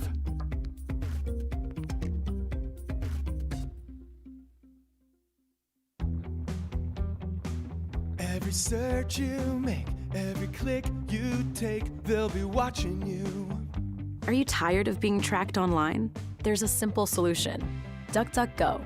It's an all-in-one privacy app with a built-in private search engine, web browser, one-click data clearing, email protection, and more, all for free. Download the app today and get the most comprehensive privacy protection with the push of a button. DuckDuckGo. Privacy simplified. Everyone's heard about the housing market and this being the best time to sell a house in years. But the same thing applies to cars. Whether you're looking to buy a car, trade in, or sell that car in the driveway collecting dust, Fred Anderson Nissan of Asheville wants to buy your car. They have 2 on-site managers that work with Kelley Blue Book to give you top dollar for your vehicle. You can even have your car appraised instantly at AndersonNissan.com. Stop in and visit them today at 629 Brevard Road in Asheville or call them at 828-365-1663. If cleanliness is next to godliness, look around the car right now. Is that very godly? Look, life comes at you fast, but so does WNC Auto Detailing. They have the tools to make your interior look like it's coming off the showroom floor. You don't believe me? Check them out on Instagram. All that filth and years of stains disappear. WNC Auto Detailing does full interior and exterior details with paint correction, and they do wax and ceramic coatings. Call WNC Auto Detailing at 455-3700. Premium care with a Southern hospitality touch. At Ingles, whether we're celebrating Friday night rivals, televising college basketball games, bringing the Fan Fest to semi-pro soccer, or taking you out to the ball game at your minor league park, it's all in the bag. Ingles, low prices, love the savings. The Sportsocracy. Why are you smiling? Because I love football. It is the Sportsocracy here on ESPN Asheville, and yes, this is the last show that we will have before the football season begins. We are preempted tomorrow by Braves baseball. Yes, we are, and we will be back with you on Thursday. We will not be doing a full hour preview of the Hall of Fame game as Jeremy has threatened to do. No, stop that. It's not happening. Caleb Peak will be in here on Thursday, so he if that is the case. Because, I mean, all in all, the preseason, just overall, it's not that important. You know you're looking forward to seeing Kyle Slaughter trotting out there for the Jacksonville Jaguars. You know it. 100%. Jacksonville Jaguars, Las Vegas Raiders kick it all off on Thursday with the Hall of Fame game. And, yeah, the 2 players that you were most excited to see for the Jacksonville Jaguars will not be playing at all. Trevor Lawrence or Travis Etienne, both going to sit out the game. But there are going to be guys that you should be watching throughout the process. There are interesting points in the preseason. It's just not one of those things that I have to be dialed into every second because I really don't care who wins the third-string quarterback. Oh, nobody. battle. If anybody talks about who wins it outside of betting on it, yeah. If you're talking about, well, the Jets won their first preseason game, nobody cares. Right. So here we go. We are going to we're going to kick it off here. We're going to go conference by conference, and Jeremy will give you a player or 2 that you need to be watching for each and every team throughout the process. And I feel like the team that has the most that you're going to have to figure out in this preseason, it just manifested itself yesterday. With the Dallas Cowboys, James Washington went down with an injury, and now what are you going to do? You got CeeDee Lamb, you got Michael Gallup's out for a while. Gallup probably won't be back at least for the first 6 weeks of the season. Right. So you're going to have the rookie Jalen Tolbert, the kid out of South Alabama that we talked about a lot in the draft process. Mm-hmm. Those two are done. The question is, who's the third receiver going to be? In that offense, you're going to have to find somebody, and there are two names. It's going to be one of the two. It's just a question of which one is it.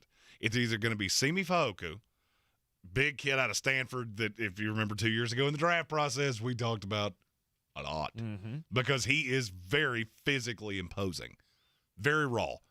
Did have a good catch the other day in Cowboys camp. I would say he's the leader right now, the one to watch out for. And just remember I said this name, Kavontae Turpin. The kid from the XFL or the USFL? Yes. He's just a little tiny feller. Played at TCU, and they have just been over the moon about this kid. He was the MVP of the USFL, wasn't he? I believe so. I think he was. So, all right, Kavontae Turpin. How about let's stay in the division. Let's talk about the Philadelphia Eagles, since we all have them penciled in to win this division. We do. Look, I feel like I know what this offense is. I like this offensive line. I do kind of want to know we're committed to running, right? Like, we figured that out. It took way longer last year than it should have. What I'm looking forward to over the course of the preseason, Jordan Davis. I've heard a mind-boggling amount about them running four-man front with Fletcher Cox next to Jordan Davis, and it's just impenetrable. They don't even care who's on the outside because it is such a load in the middle, and I want to see that. You won't see it in huge doses, but I am curious to see how that rotation works. New York Giants. Are you alive? Are you clinically alive? The Giants have a weird one to me. I feel like I know the defense is young. They're a lot like the Lions in that I'm not dead sold this offense is going to be terrible. I'm just curious. You have about 100 receivers, and I cannot for the life of me figure out who goes where. As soon as they took Wan'Dale Robinson, I went, okay, I'm lost. They have 7 guys that should make this roster, and I want to see who runs with who. Who trots out there with the ones, who trots out with the twos. Because, I mean, it's going to come down to special teams, and none of them can do that. So that will be one that's interesting to me. That's not going to be no names. But is there anybody, I mean, who do they have outside of the names that we know? Kenny Golladay, Wan'Dale Robinson. Oh, that's what I'm saying. There's just 7 names that you know. Their 7th receiver is Colin Johnson, who should be on an NFL roster. I'm curious where the player falls out, and why is it Darius Slayton? I feel like Darius Slayton's going to be on another team. Don't know who it is, but he could have an impact somewhere. And I think he's going to be running with the threes.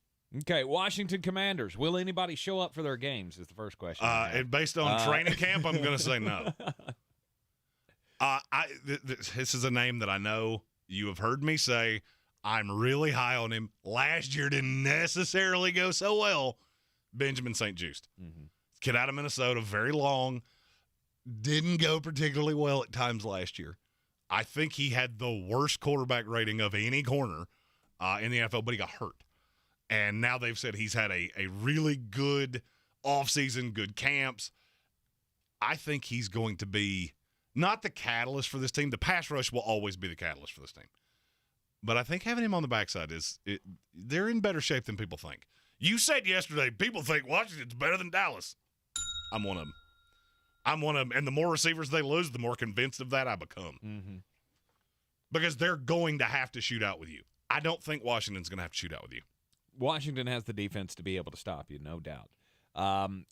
Let's go over to the other East, the AFC East. We'll start at the bottom of the conference. Let's talk about the New England Patriots. The New England Patriots. Hey, I thought you were going to be a jerk. No, I was going to throw you a bone. I thought you were going to be a jerk. Let's talk about the New England Patriots. I want to see how this line looks. There has been I've already said ad nauseum, the coordinator thing is stupid. The fact that you're not naming who's doing these things. There's been a really quiet shift that I haven't heard anybody outside of New England talk about. Isaiah Wynn's playing on the right, and Trent Brown's playing on the left. And they both seem pretty comfortable there. Trent Brown said over the weekend, this feels like home. That tells me that you don't feel as good about this line as you made me think you did. And now I want to see how it gels together. Okay. For this team that's going to be just wildly important. The defenses in this division are good. The defenses on this schedule are good. And now you can't just lean on the defense and say, in Bill we trust. You don't have the horses for that. We already talked about how your New York Jets possibly had one of the best drafts in history. What do you think you're going to learn in the preseason about these young guys? I want to see if there's any separation with the linebackers. Adding Quan Alexander to me was a huge deal that nobody talked about, and now I feel much better about it. But the thing with my Jets that I'm curious of, I look at them like the Lions. I don't really have any doubt this offense is going to be good. I want to know what the defense looks like. I also want to see what rotation they play in the secondary. Because they have a ton of players back there. I just don't know where they go. And Bryce Hall has been bad.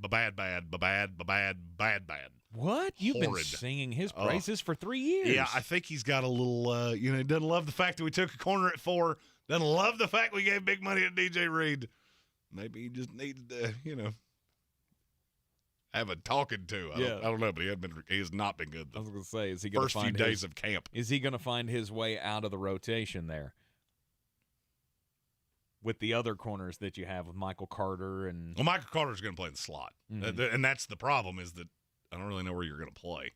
You become a spell piece that plays 15% of snaps. Right. I understand why you're a little irritated by that.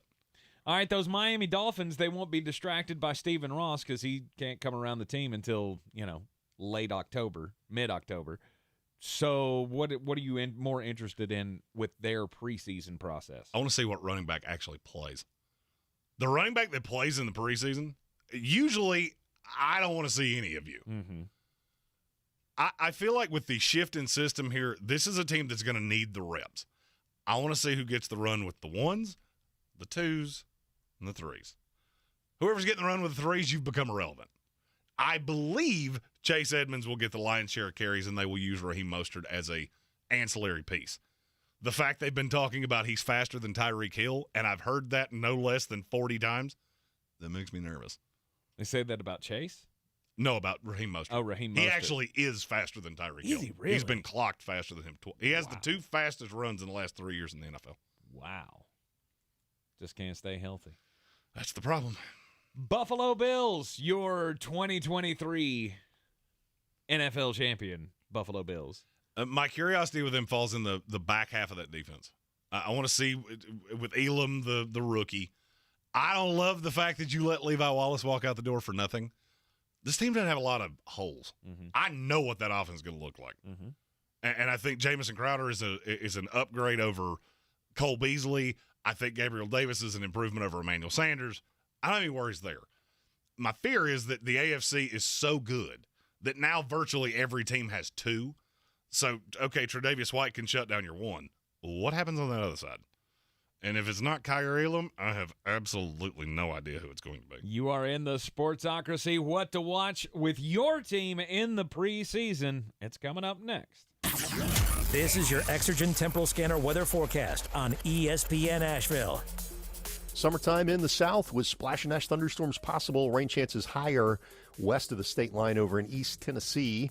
And our temps tonight in the mid-60s, just a stray storm in from the west early tonight. Partly cloudy stray storm tomorrow, 88, and widely scattered storms Thursday, Friday into the weekend. High temps in the mid-80s, nighttime low temps down in the mid and upper 60s. I'm meteorologist Scott Lariamore. That's the latest Weather Channel forecast. This is your time saver traffic on the new ESPN Asheville. Traffic slowing 26 westbound west of Airport Road to the Blue Ridge Parkway. Captain Jeff Owen Bridge, traffic volume moving well, steady, and busy. Smoky Park Highway, north and southbound, approaching Sand Hill Road, a few light delays. Patton Avenue moving well, New Leicester Highway problem-free. Biltmore Avenue, no delays. Meadow Road moving well. Amboy Road, no backups.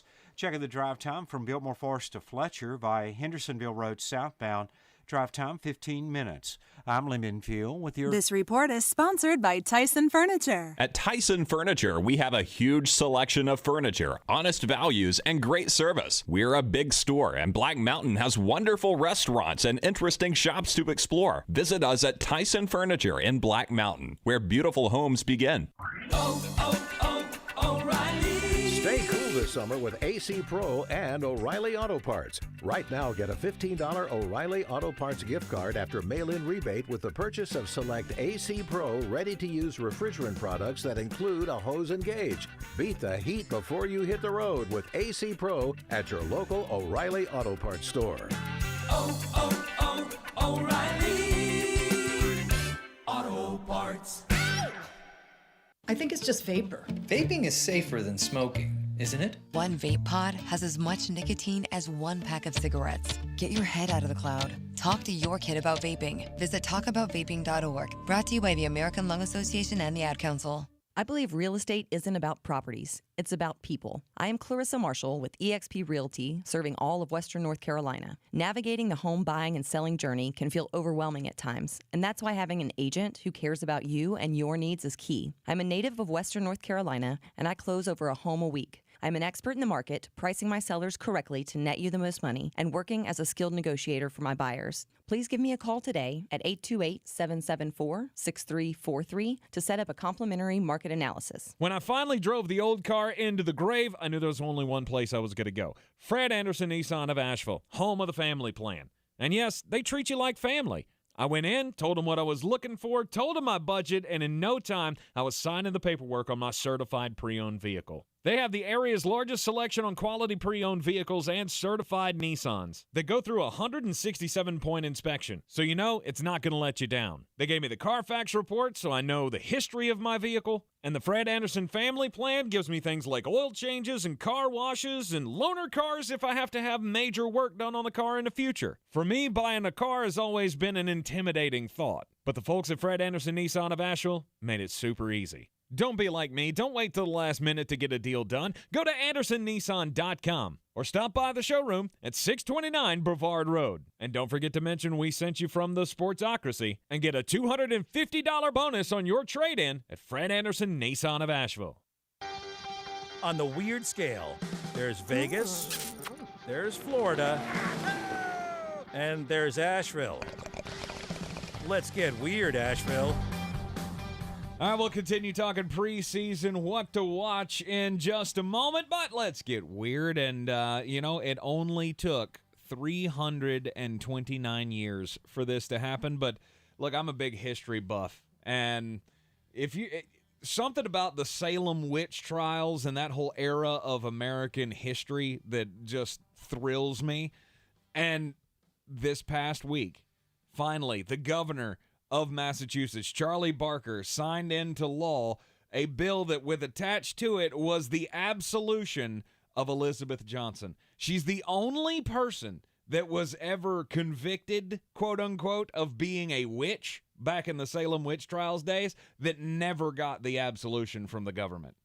And finally, a group of 8th grade students at a Massachusetts school, They came up with the idea to push this forward, or their teacher did, and they pushed this forward, and they finally have absolution for Elizabeth Johnson. Stuff like this just thrills me, and it's absolutely weird that that 329 years passed, and y'all didn't go, oh wait, yeah, that's not a real thing. We shouldn't have done that. Maybe we shouldn't have done that. Your story is something that thrills you. Mine is something that terrifies me. Oh, it's birds. It's actually not birds. Squirrels. It's not squirrels. Clowns. It's not clowns. Oh, okay, just tell I'm us. Scared of way too many things. Yeah, you are. People in the southwestern Japanese city of Yamaguchi have a new problem. The monkey population is turning on them. What? They're not after food. They're not after any of those things. So traps are not working. They're trying to snatch babies They're biting and clawing at people and sneaking into nursery schools. Yeah, it's no good. There have been 58 attacks on people since July 8th. It has gotten so bad that they have hired a special unit to hunt the animals with tranquilizer guns. Wow. Apparently, they are specifically targeting children and the elderly. Okay. So, look, I know I am a conspiracy theorist. I get it. I know there are some things that maybe I am a little progressive on compared to the rest of you. # birds aren't real. That is the most terrifying thing I think I've ever heard in my life. The monkey population has gotten smart enough to figure out who the weak ones are. What?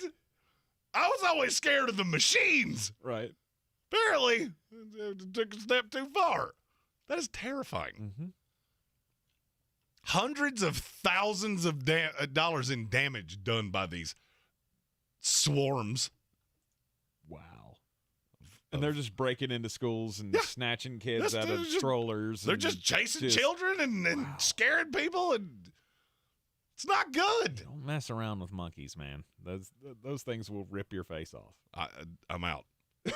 He's like, I'm out. They're little, but they're terrifying. All right, what to watch for in the NFL preseason is we got the Hall of Fame game this Thursday. It is. We're just. That feels so good. Yeah, to say. We're just. We are within the month of college football. Oh yeah, which means, but 3 weeks from this Friday, if you're new to this here program, you don't know how we pick games around here. She gets a little wild. She does get a little wild. Jeremy is so excited to be able to give you all of the gambling picks throughout the football season. He's going to have some preseason bangers for you as well, I'm sure. I already heard from one of our fine fans on the YouTube said, no, I'm Seacrest out on the preseason betting. He lost $180 last year betting preseason games, and not going to do that again. So you're going to have to come up with some real bangers to try to sway some of these people. Don't worry, I show my work. Let's go. We started with the East Coast. Let's go out to the West Coast. Talk about the West divisions, starting with the AFC this time. Let's go with the Kansas City Chiefs. What I'm curious of, and look, this is going to be the question with a lot of teams because offense is the name of the game. Mm-hmm. I want to know what order are receivers going. They have more than people think. There's a belief that solely because you lost Tyreek Hill, now they're just bereft of talent. That's not true. No, you got Juju. Well, you got Juju. You got Mecole. Who's an over-the-top guy. You got MVS, who's an over-the-top guy. Sky Moore, who I'm really fond of. And the forgotten man, Josh Gordon. Oh, gosh. They do still have Josh Gordon, which is almost comical to me. Isn't that just lovely? I won't be shocked if Josh Gordon plays a bigger role in this offense than people think. Really? I will be terribly shocked. I will not be shocked. I will be terribly Well, but you got to think. I mean, look at the receivers on this roster. There's only 2 of the top 5 that are not overwhelmingly deep threats. Mm-hmm. I'll put it this way. This is the best shot Josh Gordon has had to be relevant in football in 2 presidential terms. Okay. Now that I can get down with. I was really looking forward to seeing Justin Ross at the NFL level, but that not going to happen. I'm not sure that's going to happen, period. The medical is just, it's not good. Yeah. I mean, I hope I'm wrong, but I hope what I've heard is wrong. Mm-hmm. Because I would like to see him as well. But how much of that are you going to be able to tell from the preseason? How much are these guys going to play? As time goes on, seeing who trots out with the ones, that tells you practically everything you need to know. Mm-hmm. And I can't emphasize this enough. Don't lose your mind over the guy that has a big game against the threes. Nobody cares. All right, let's go to the cellar dwellers of the AFC West. Nobody knows who it's going to be, but I'm guessing it's going to be the Denver Broncos. Denver's an interesting one to me. With the loss of Tim Patrick, that makes it even more so because this is not a really deep roster. That's been one of my issues with Denver from the jump. Mm-hmm. Is you're a couple injuries away from being in all kinds of trouble. Well, and your other 2 wide receivers are the ones that you were really worried about getting hurt. Cortland Sutton and Jerry Jeudy. Obviously, KJ Hamler coming back, that's the 3. Does anybody separate themselves to be that fourth guy? And the name I would say to keep an eye on is Seth Williams. I liked him coming out. He's the name that I look at now and go, if one of them's going to do it, it's going to be you. That was the kid from Auburn, right? Yes. Yeah. I also do believe there is a path that they play way more two tight end sets than people think with Alberto and Greg Dulcich. Mm-hmm. How about the Las Vegas Raiders? This is going to be kind of a cop-out answer. I want to see how the defense looks. I want to see how this aligns because Patrick Graham has been so unbelievably cagey about how he is going to deploy all of these pieces. Mm-hmm. I more want to see alignments than I want to see any specific player. I want to see how does this look because that is something that is going to convey. Yes, you're going to get vanilla schemes. I'm not asking what gap they're going to be coming through. I want to see how often do you have 4 down linemen? How often do you have 5 guys in the secondary? Because I have this weird feeling they're going to play more of a Dallas Cowboy type defense than anybody wants to let on. Okay. Where you see 5 guys in the secondary almost all the time. And for the division champion Los Angeles Chargers, how do you They're the only team I'm going to say that there's one guy, and you're going to roll your eyes when I say it. I fully know it because you've always thought I was too hyped on this guy. Mm-hmm. Oh, my God. Josh Palmer? It's again? Josh Palmer. Oh, it's Josh Palmer. It's Josh Palmer season, baby! Oh. Josh Palmer and Jalen Guyton. Like, those are the two guys. Nope, just Josh Palmer. Just you're Josh done Palmer. with Jalen Guyton? He's fine. You're fine 4. You're fine 4. But Joshua Palmer is going to be the number 1 receiver on this team. Stop that. In 7 years, nope. When he's the only one left from this team. I have an old-ish receiver that has had injury issues and Mike Williams who is made of popsicle sticks and glass. I'm telling you right now, it is Joshua Palmer's time. NFC West, starting at the bottom of the division, Seattle Seahawks, not even close.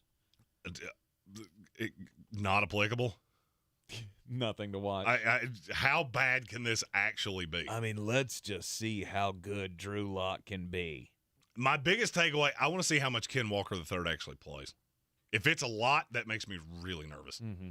Pete Carroll has historically been one of those guys that does not feature players in the preseason that are going to have much of a role in the season. I refuse to believe you took a running back in the second round without the intention, especially when the only thing in front of him is Rashad Penny, who gets hurt constantly. Mm-hmm. I think he's the one, and Penny will be the complimentary back. I have a different view of that than a lot of other people. Yeah.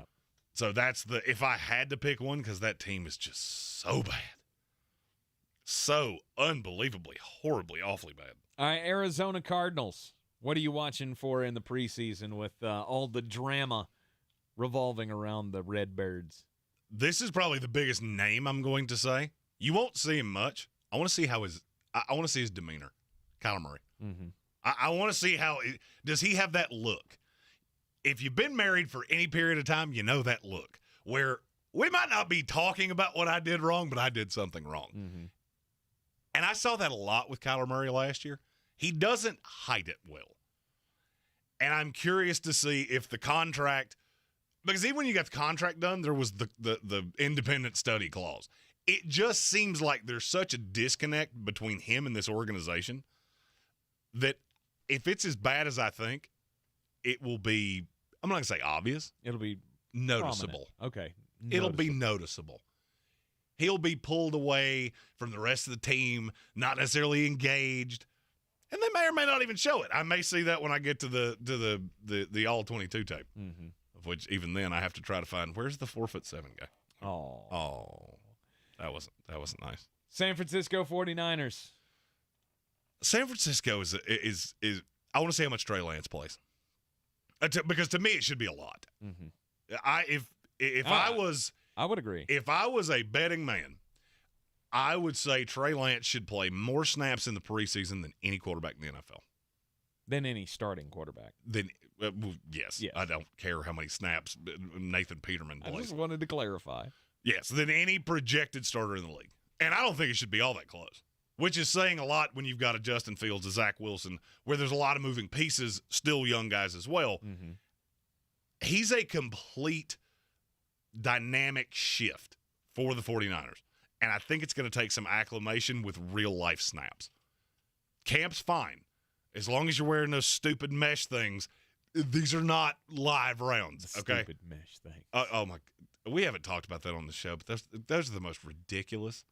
They look ridiculous, but you can't. Everybody looks like the Great Kazoo. They do. They all look like what I've said Kyle Shanahan looks like for 2 years. They do. They're ridiculous. Wearing the Guardian helmets that cut down on concussions. I couldn't think of the name of those stupid things. It reduces the impact of hits by like 20%, I think they say. And look, we put pillows on our head, and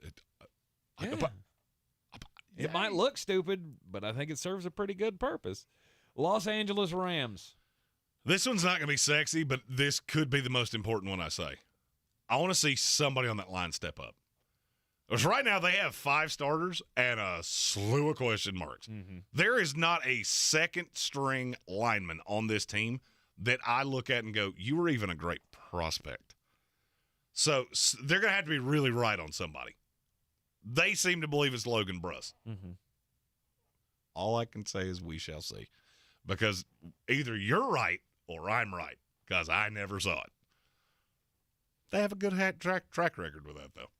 You are in the Sportsocracy here on ESPN Asheville. When we come back from the break, we will take a look at the North divisions and what to watch in this preseason. This is your time saver traffic on the new ESPN Asheville. Driving is slow, 26 westbound west of Airport Road to the Blue Ridge Parkway. Light delays 26 eastbound between Long Shoals Road and Airport Road. Near Avery Creek, Bavard Road northbound approaching Long Shoals Road is slow.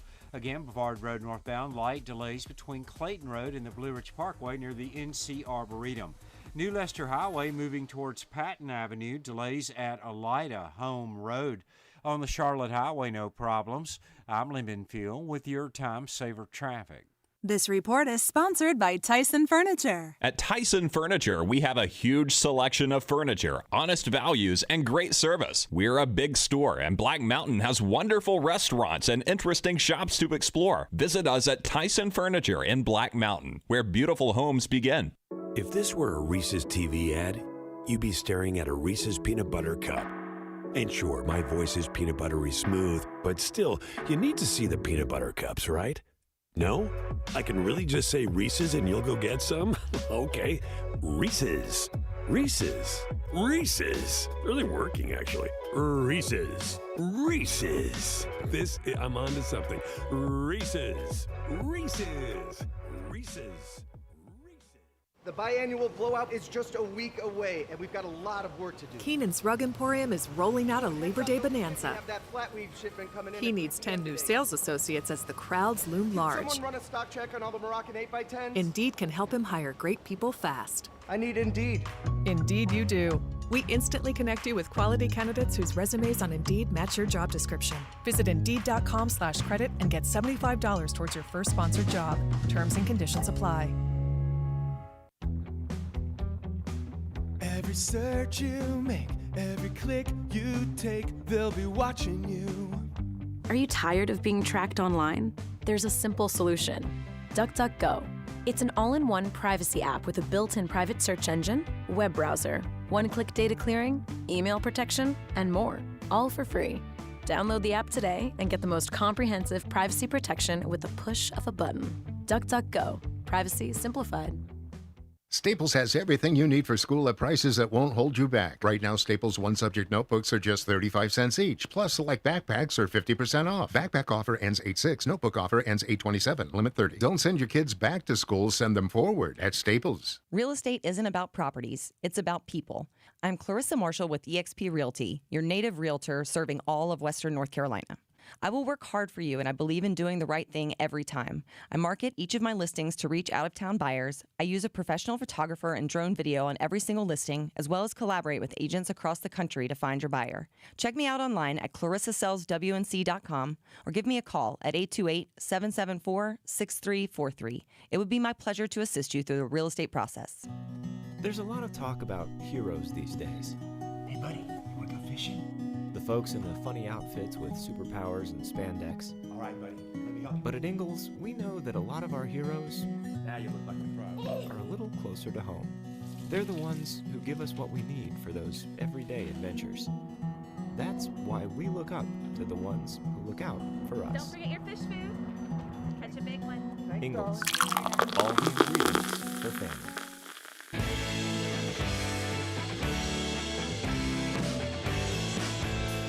We are back in the Ingles Studio on ESPN Asheville. The Sportsocracy heard everywhere on the iHeartRadio app, seen everywhere on YouTube. Just go to the Sportsocracy.com. What to watch for in the preseason. Let's talk about the North divisions of the NFL. We'll start with the NFC North and the team that everybody wants to know what's going on, the Chicago Bears. The biggest story around them right now is Tevin Jenkins. Right. They're Look, shopping. I understand. I get that not every coaching staff is beholden to previous draft picks. Your line is god-awful. You have a quarterback that holds on to the ball too long. These are two things that will ultimately end up with him being an analyst for Fox. Mm-hmm. And I'm telling you, the further this goes along, the more convinced I am I was right. He needed the most help and has, without a doubt, the least. Right. I don't care what you have to do to solve that. That's the most talented lineman on that team. You better figure it out. Detroit Lions. I need somebody on the defense to stand out. As I've said, there are a slew of, we'll say they're improving teams. Mm-hmm. That I feel like the offense is going to be fine. I know Jared Goff, I get it. I need somebody on this defense to stand out. And you've used a lot of draft capital here, whether it's Aleem McNeil is one that I'm telling you right now, watch him be better than mm-hmm. I've always liked him, and I've heard a lot of good things about him. And Derek Barnes, Levi Onwuzurike, you got a lot of guys. There's a lot of talented players here. They're just so young. So I just want to see somebody on the defense flash. I don't even really care who it is. Because you're not going to see much of Aiden Hutchinson. You're not going to see much of the name guys. I want to see these depth players. These players, they're going to fill a role. Because that's what Detroit's doing this year. Mm-hmm. They're looking at this defense going, okay, where do we have pieces? And, of course, I would be remiss if I didn't point out Jeff Okudah. Yeah. Jeremy's little soft spot in his heart for Irv Smith Jr. took another hit today. Can you stay healthy, please? He had to have surgery on his finger. They're hoping that he'll be back by week 1. But what are you looking forward to from the Minnesota Vikings and their upcoming preseason? Theirs is another one that I feel pretty good about the offense. I love the offensive line. Mm-hmm. I have for quite some time. I want to see how the shift to the 3-4 works. Because they have this more so than any team I think I've ever seen. You have a lot of pieces that either I've never seen them do this or I've seen them do it and not do it well. I need to see how this defense looks because that scares the heebie-jeebies out of me. Green Bay Packers. I think you know the answer to this. It's Romeo Doubs season. It's Romeo Doubs season, baby! I want to see him be the darling of the preseason, and I think he's going to be. Mm-hmm. Everybody wants to know who's going to be the number 1 wide receiver for Aaron Rodgers. And Romeo Doubs is the name that just keeps coming up in every circle. There are 2 names with that team that come up with virtually every person you talk to. Sammy Watkins and Romeo Doubs. Christian Watson, he's going to miss a good amount of camp. We know what happens with rookie receivers that Aaron Rodgers does not trust. Mm-hmm. And when you're not in camp, that's going to be a problem. Right. So Romeo Doubs is the one I'm looking at. AFC North, Pittsburgh Steelers. What order do these quarterbacks go in? I can't for the life of me believe that you took the most ready-to-play quarterback with the intention of playing him as the 3. No. I struggle to believe that. No. But that seems to be the way it's headed. He's got to earn it. He's got to earn it, and because that's how Mike Tomlin works. Oh, and look, he's not going to start. I can tell you that much. Trubisky's the guy. I just struggle to believe you use the 20th pick in the draft on a quarterback that can't beat out Mason Rudolph. He will, over time. I'm glad you're convinced of that, because no one I talk to is. The Cleveland Browns. Does the circus come to town? Mm-hmm. That's, and I'm telling you, this has nothing to do with what's on the field. This has to do with what's at the gates, what's outside the stadium. You have been convinced that's going to happen. I am not so convinced of that. with the 6 weeks he's gone, not going to be a problem. I'm curious what it's going to look like in week 7 when he shows back up. Yep. And I think you will see a taste of that in the preseason. How about the Cincinnati Bengals?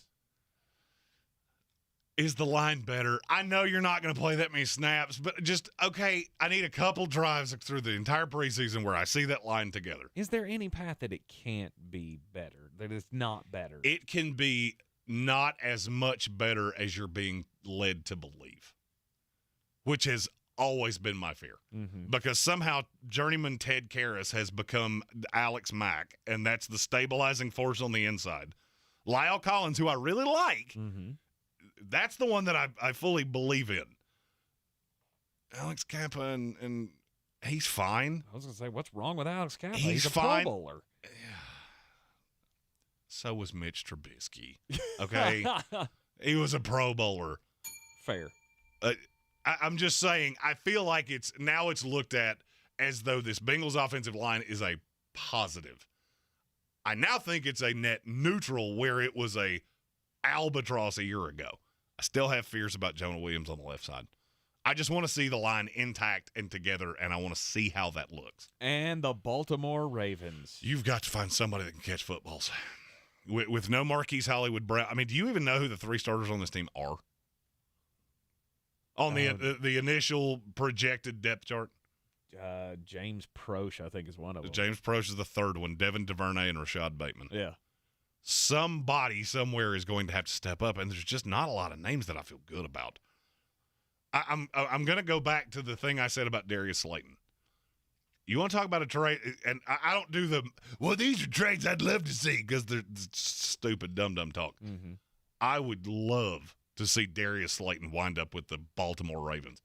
So he would go from the 5 in New York to the 2 in Baltimore.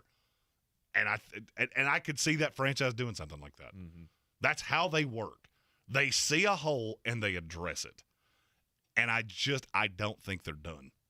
I mean, there are names on there on the full depth chart that I don't know who they are. That's an achievement. When you can get your top 10 receivers into camp, and I'm looking at guys going, I've never seen that name before in my life. Mm-hmm.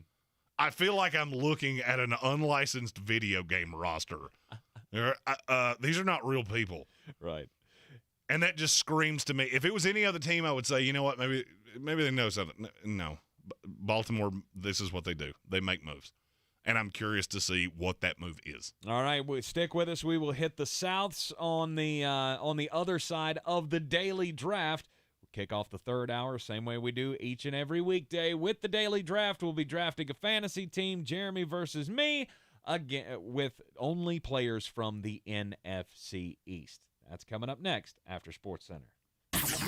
This is your Exergen Temporal Scanner weather forecast on ESPN Asheville. Summertime in the south with splash and ash thunderstorms possible. Rain chances higher west of the state line over in East Tennessee. And our temps tonight in the mid-60s. Just a stray storm in from the west early tonight. Partly cloudy stray storm tomorrow, 88. And widely scattered storms Thursday, Friday into the weekend. High temps in the mid-80s. Nighttime low temps down in the mid and upper 60s. I'm meteorologist Scott Lariamore. That's the latest Weather Channel forecast. This is your time saver traffic on the new ESPN Asheville. Driving slow, 26 westbound west of Airport Road to the Blue Ridge Parkway. Light delays 26 eastbound between Long Shoals Road and Airport Road. Near Avery Creek, Bavard Road northbound approaching Long Shoals Road is slow. Again, Bavard Road northbound, light delays between Clayton Road and the Blue Ridge Parkway near the NC Arboretum. New Leicester Highway moving towards Patton Avenue, delays at Elida Home Road. On the Charlotte Highway, no problems. I'm Lyndon Fuel with your Time Saver Traffic. This report is sponsored by eBay Motors. You might not have the biggest garage on the block, but with eBay Motors, there's 122 million parts right at your fingertips. Whatever you need, there's something that fits your vehicle. Air filters, tires, seat covers, and more. Get the right parts at the right prices. ebaymotors.com. Let's ride. Not completing high school is more of a social thing than it was an academic thing. Even though all these years have passed, I still had that longing to have my diploma. At age 30, Carissa finished her high school diploma. If you're even considering getting your high school diploma, you can do it. No one gets a diploma alone. If you're thinking of finishing your high school diploma, you have help. Find free adult education classes near you at finishyourdiploma.org. That's finishyourdiploma.org. Brought to you by the Dollar General Literacy Foundation and the Ad Council. The Sportsocracy. You are a regular nuclear meltdown. You better cool off. From the Ingles Studios, this is ESPN Asheville, WPEK, W225CJ Fairview, WMXF Waynesville, and iHeart Radio Station. This is Sports Center. I'm Kevin Winter. Trade deadline in baseball comes your way an hour from now. There's been a monster day of activity. Juan Soto, the big one, traded from the Nationals to the San Diego Padres. Josh Bell goes with them for the top 5 prospects in the San Diego Padres system. The Padres also go out and get reliever Brandon Drury from the Cincinnati Reds. They ship Eric Hosmer to the Red Sox. Question is, how much of the $44 million left on his contract is going with them? Are prospects going as well? Joey Gallo dealt from the Yankees to the Dodgers. The Phillies get David Robertson from the Cubs. They also get center fielder Brandon Marsh from the Angels in separate deals. The Twins get closer Jorge Lopez from the Baltimore Orioles. They also get starter Tyler Mahle from the Cincinnati Reds. The Astros part ways with Jake Odorizzi, ship him to the Braves in exchange for reliever Will Smith. The Mets get reliever Darren Ruff from the Giants for J.D. Davis and 3 pitching prospects. Football, the Dolphins docked a first-round pick next year, third-rounder in 2024. Owner Stephen Ross fined $1.5 million, suspended until mid-October for violating the integrity of the game policy. Broncos wideout Tim Patrick suffers a torn ACL in practice today from Adam Schefter. Long summer days call for extra hands. Hire fast with Indeed. Their hiring solution helps attract, interview, and hire candidates. Sponsor a job and instantly receive a short list of quality candidates whose resumes match your job description. Visit Indeed.com/credit. He's a degenerate gambler. You are a smelly pirate hooker. And he's cheaper than oxygen. He's useless. But somehow, they make it work. Jeremy Greene, Tank Spencer. There's no holding back in the Sportsocracy. Presented by Ingles Supermarkets and Fred Anderson Nissan of Asheville. Final hour of the program here on ESPN Asheville 92.9 FM, 880 AM, 1400. Of course, we are heard everywhere on the iHeart Radio app, live or on demand. We're also seen everywhere on YouTube, thesportsocracy.com. Click on that live video link. Don't forget to subscribe to the channel so you can join us into the chat. We are preseason football palooza here. Fantasy football is going to take more of a center stage on this program here over the coming weeks, days, hours, I guess we should really say. We have lots of things. Yes. We have lots of things. They're all coming. This will be our final show before we, or that we don't have a football game. Of some form. Imminent. Because tomorrow we will be preempted by Braves baseball tomorrow afternoon. So that means we will be back with you on Thursday for the full preview of the Hall of Fame game. What's 3 hours of Hall of Fame game preview? So awesome. Jaguars versus the Raiders. Top of the third hour of the program. As always, we'll kick it off with the daily draft. And we've been going division by division, drafting fantasy teams against each other, only within those divisions. Yesterday, it was the AFC East, and we forgot to put up the poll today. So I have, as the social media guy, I have deferred the number 1 pick. No, I did not do it on purpose. No, I done it on purpose. Why? Because I didn't want the first pick. Oh, because you didn't want the first pick. That's not true. I just actually forgot. I've been working on the rankings and the fantasy things that were put out at the end of the week. It's been absolutely crazy. You guys are absolutely going to go crazy over the formulas and spreadsheets and things that Jeremy has put together for you to win your fantasy football league. If anybody stepped in my office right now, you would think I was either the guy from A Beautiful Mind or I was completely out of my mind. Indeed. Which that guy was. So, bingo. There you go. The AFC East drafts, though, yesterday, just to recap, I had the first pick, wound up with Josh Allen as the number 1 overall pick, and then the rest of my roster went Breece Hall, Jalen Waddle, Dawson Knox, Elijah Moore, Chase Edmonds, and Garrett Wilson. And he, on the other hand, had the Mom Slayer Zach Wilson, Damian Harris, Stephon Diggs, Mike Gesicki, Tyreek Hill, Gabriel Davis, his little boyfriend that he just will not get off of this year. Wide receiver 1. And Devontae Parker for the AFC East. Now we do the NFC East, and he's going to give me first pick. I don't want it. I am just I cannot wait to see what you do with the first pick, because this is the first division we've done. I fully feel like it's dealer's choice. I have no idea where to start. Like, there's not one distinct position in this division where you have a great advantage picking first. It is the worst division in the NFL, but it is the most closely talented division in the NFL. In terms of this exercise. Yes, in terms of this exercise, I will completely agree with that. Wow. I'm just gonna do it. I'm gonna rip the Band-Aid off, and I'm just gonna do it. Wide receiver, number 1 in the NFC East. First pick, A.J. Brown. You are both you are both a jerk, and I don't really know why you just did that. Well, it's because okay. Well, look at the wide receivers in this division. I mean, is there another top 5-ish wide receiver? There's one in Dallas. Yeah. He's going to be on my team. And I could have taken him, but I'll let you have him. And I'm going to. Look, I have routinely said I am just drunk on A.J. Brown. I think he's one of the most talented receivers in this league, and he and Jalen Hurts fit together like a glove to me. So now you've made me take the one that I really didn't want because you're a jerk. So I'll take CeeDee Lamb, who I am nervous about him getting number 1 coverage. I would have had to have taken him first. Even if I'd had the first pick, I'd have taken CeeDee Lamb. Okay. Because his target share may be 35%. I mean, with Gallup not coming back until at least week 6, I don't know how it's going to be anything else. But do you feel like CeeDee Lamb is not a number 1?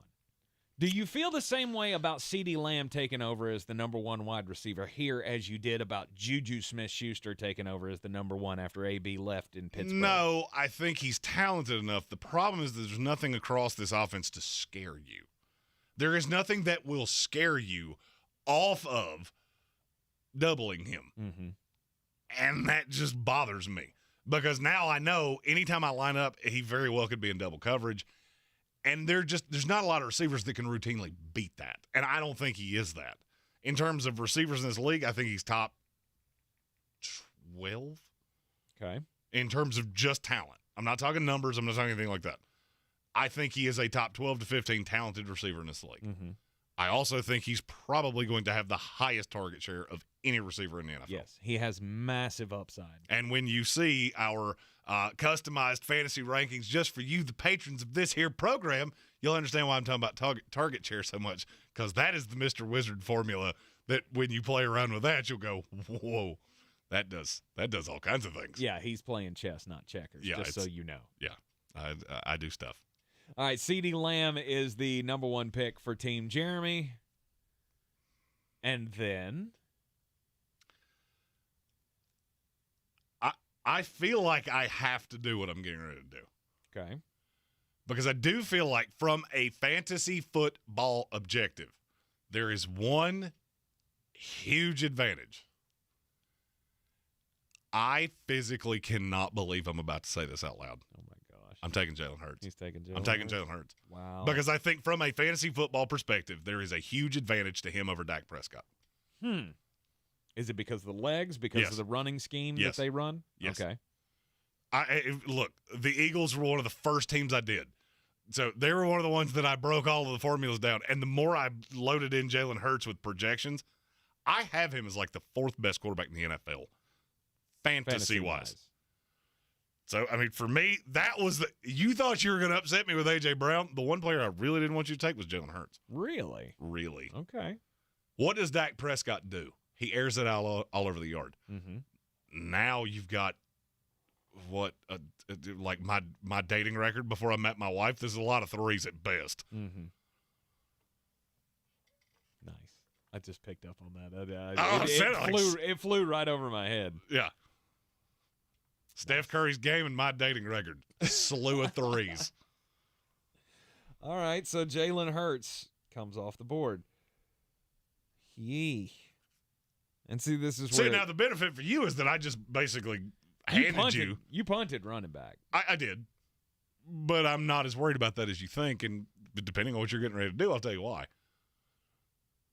Okay. You know, you feel like you've walked into a trap, don't you? I have walked into a trap because here's the thing. I always feel like no matter what I do, I'm going to be wrong. Because that's just how my fortunes go when it comes to fantasy football. So, you know what? I'm going to throw the wide net, and I'm going to go back-to-back running back. As you should. And I'm going to go Saquon and Zeke. I'm just fine with that. You should be. Because they come with major drawbacks. But also there's that chance. There's that chance that the offensive line moves that the New York Giants have made, we know they're not going to fully put the load on Daniel Jones to win this thing with his arm. Saquon Barkley, I feel like at some point he's got to come back to being that top running back that we all felt he was going to be after his first year. And then you got Ezekiel Elliott. Yeah, you got a lot of tread on the tires, but he also gets massive toed with the Dallas Cowboys, and he's going to continue to. And see, I look at this and just go, okay. I don't buy Ezekiel Elliott. I will have him in 0 places because there's just not the over the top weapon now that scares you. The line got worse, the weapons got worse, and now I'm supposed to believe that Ezekiel Elliott, who's had conditioning problems for pretty much his entire career. Now I'm supposed to think he's going to come in and look like Thor, God of Thunder, and just take this over when every advantage is gone. Mm-hmm. To me, Zeke was the trap. Saquon is the one that I go, you know what, the talent just wins out. Right. At some point, the talent just wins out. And I'm not going to lie. I am dumbfounded that you didn't take the guy that I'm going to take because I know you love him. Mm-hmm. And I'm going to take him because I think the hate has gotten to a stupid, dumb spot. Turd. It's Antonio Gibson. Yeah. I mean, now we've gotten to a dumb spot here with the hate on him. I see him fall into the 4th, 5th round of fantasy drafts, and I'm just dumbfounded. Yeah. Like, but J.D. McKissick, he's always been there. Mm-hmm. That's not new. Mm-hmm. This is not new information. The high side is very good. I feel good about Antonio Gibson. But if he doesn't score 11 touchdowns, if I had a dime for every time I've heard that. And I will say the same thing conversely about Antonio Gibson that I just said about Ezekiel Elliott. Now, you do have all of the advantages because you have a mismatched tight end. You have 3 very good receivers. I do think Jahan Dotson's very good. I was shocked that you took him as early as you did. Mm-hmm. And in our YouTube comments, Jason Trump said, I don't think the Commanders love him. I don't think that's it at all. I think they know what he is. I told you from the day he was drafted, he has that basketball player body. It's the Kerryon Johnson disease. Mm-hmm. He's always These guys age like milk. Mm-hmm. I think Ron Rivera knows that. I'm not telling you he's going to get the lion's share of the tote. I think he's going to get about 65% of it. That's enough for me. I like that line better than I like Dallas's. Mm-hmm. I like the weapons better than I like Dallas. The one advantage is you have Dak Prescott. Problem is you don't have anybody to throw it to. Right.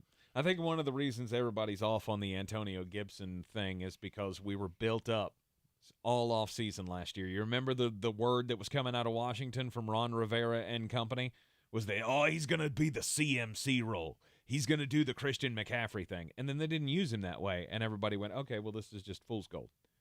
Mm-hmm. There's still a lot of talent in that kid.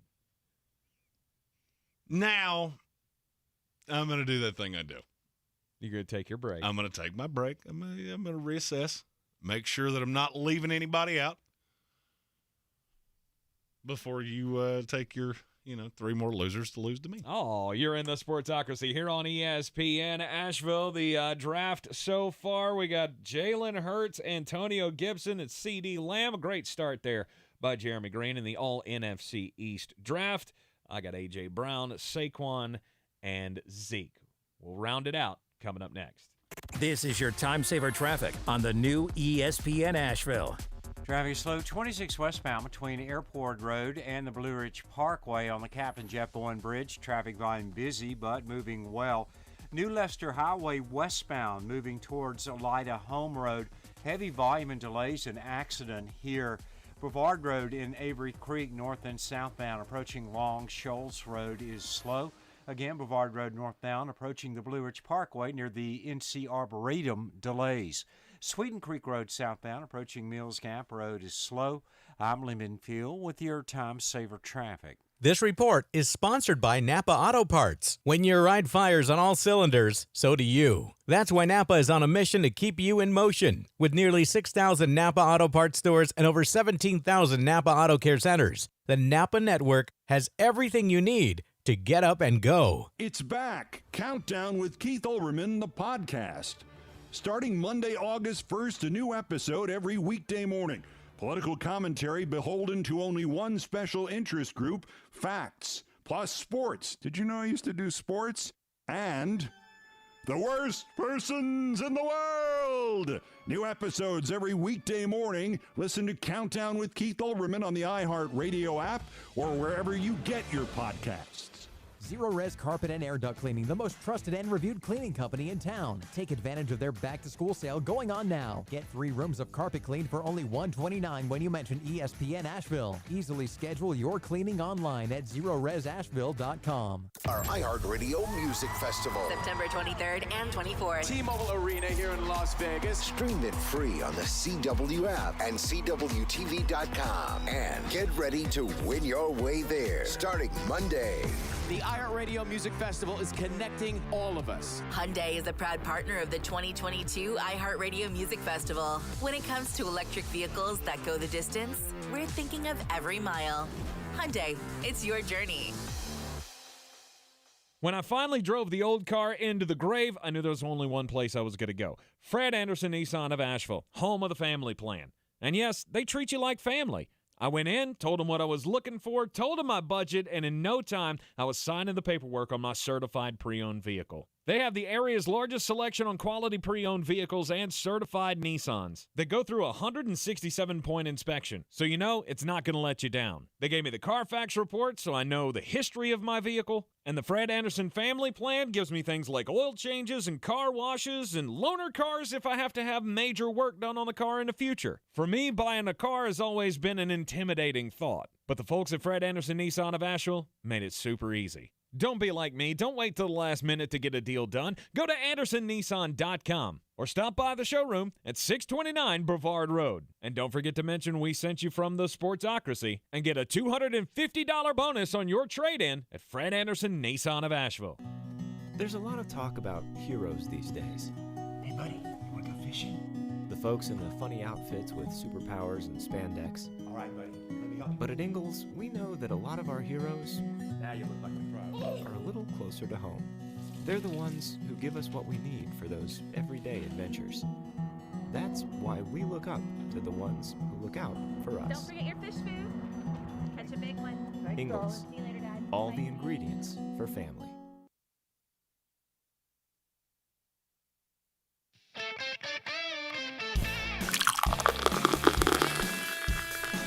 The Sportsocracy. These guys are a f***ing disgrace. Back here in the Sportsocracy as the daily draft continues, the NFC East is where we are drafting fantasy teams from today. So far, Jalen Hurts, Antonio Gibson, CeeDee Lamb on Team Ginger Ninja. And for me, Saquon Barkley, A.J. Brown, and Ezekiel Elliott. Jeremy, you have the next pick. You've taken your usual break. Well, you always get the breaks. I never get a break in between my picks. Well, you do. I mean, you lost to me several times in a row, so you're actually the one that started it. I have resolved that there is one way I feel like I can hurt you. And this is going to sound strange when I say it, but there is a huge drop-off at this position after this player. So, I'm going to take Scary Terry McLaurin. Yikes. That's one thing that I was not expecting you to do. Mm-hmm. You thought I was going to take Miles Sanders. No, I thought you were going to go a different position on that, but Apparently, you don't feel like there's a drastic difference at that position. By drastic, you mean any? Because I feel like you're talking You about don't tight feel like end. there's any? You talking about tight end? Yeah. Nope. No, I do no not. separation. I couldn't care less which one you take. I will take the other one. Okay. Terry McLaurin. That hurts. Because now you don't really have any receivers. You can stack them on running backs. I mean, I got A.J. Brown. You have I have a wide receiver. You have a wide receiver. Mm-hmm. And then? And then, yeah. All right, Terry McLaurin goes to Jeremy. And, you know, I'm going to disagree with you because I think there is a difference in the tight ends in this division. And I'm going with Dalton Schultz. You talking about the injuries happening with the wide receiver core with the Dallas Cowboys? Dalton Schultz, his stock just continues to rise as a target monster. I feel like the Dallas Cowboys are going to do something. Whether it's go out and get Will Fuller or why? whatever. So you can have do they just really? Do they have like hospital beds there that they have to fill? There are fine hospitals in that in that city. Because that's the only reason you'd bring in Will Fuller. He's actually made entirely of glass. There are not even popsicle sticks to keep the glass in place. Well, I don't feel like they're going to be making any major trades. I don't think there's going to be too many people that are going to be lining up to help the Dallas Cowboys. All right, so I'm going to ask you a question on Dalton Schultz, and obviously you're not going to take two tight ends. So no, Dallas Goedert is the other one we're referring to. Yes. In PPR scoring last year, what was the difference between those two players per game? 1.3 points. You're too high. Okay. It is 0.9 points a game. 0.9 points a game. And that was with Dalton Schultz having great ancillary weapons and Dallas Goedert having me. Now he has A.J. Brown. I think he's the safety net. I actually like Dallas Goedert better than I like Dalton Schultz. It's close. That sounds insane. He's one spot above him, but I do. I like Dallas Goedert better than I like Dalton Schultz. Really? You can fixate on Schultz too much now. They have two weapons that scare me in any way. I could care less about anything else they trot out there. Now, somebody might prove me wrong. Simi Fehoko might be better than I think he is. Right. But that receiving core is not good. Jalen Tolbert. He's fine. He was super raw coming out. And that's the one that I'm going to have to actually lean on. And I don't like that at all. You don't like that at all. All right. Now, I'm not trying to slight Dalton Schultz. That is how I would decide between the two because I think they're very similar. Okay. And then I'm going to go with Miles Sanders. I think you had to. Run heavy offense.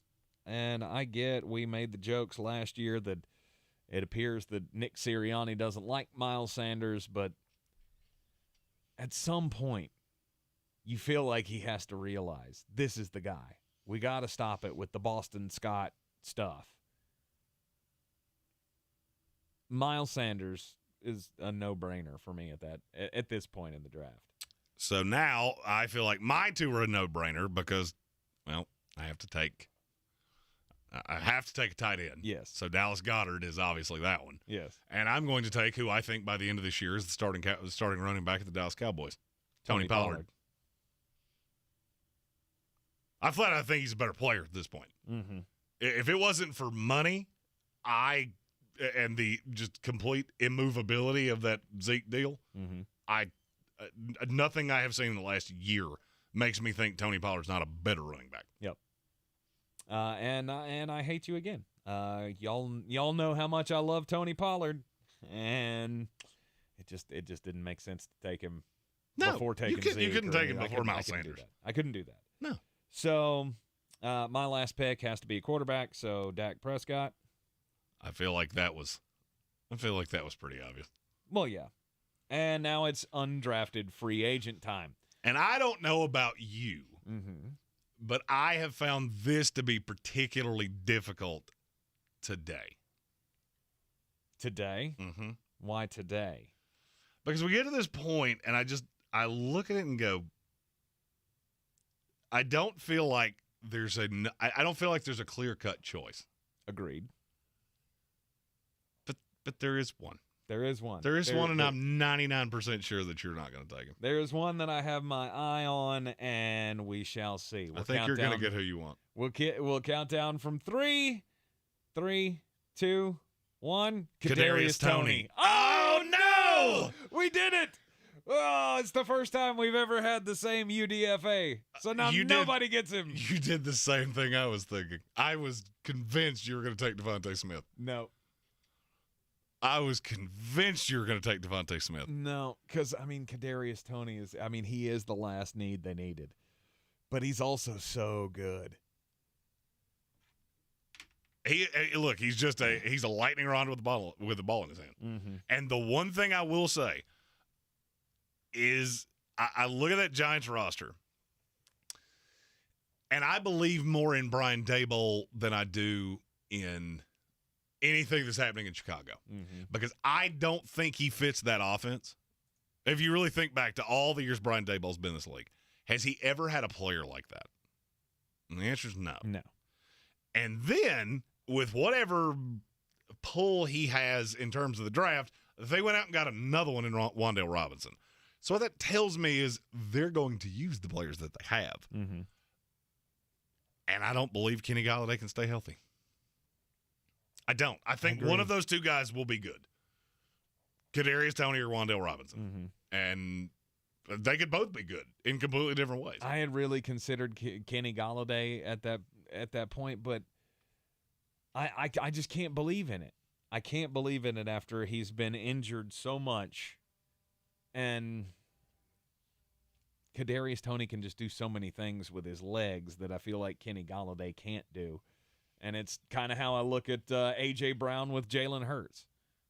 He's your little toy that you're going to fall in love with, and you're going to use him all over the place. So that's the first time that we've done that in the UDFA, where we have said the same name and nobody gets him. I was convinced you were going to say Devontae Smith right there. So here are the rosters: Jalen Hurts. All right. I'm going to opine a trade. Okay. I will give you Kadarius Toney if you'll give me Devontae Smith.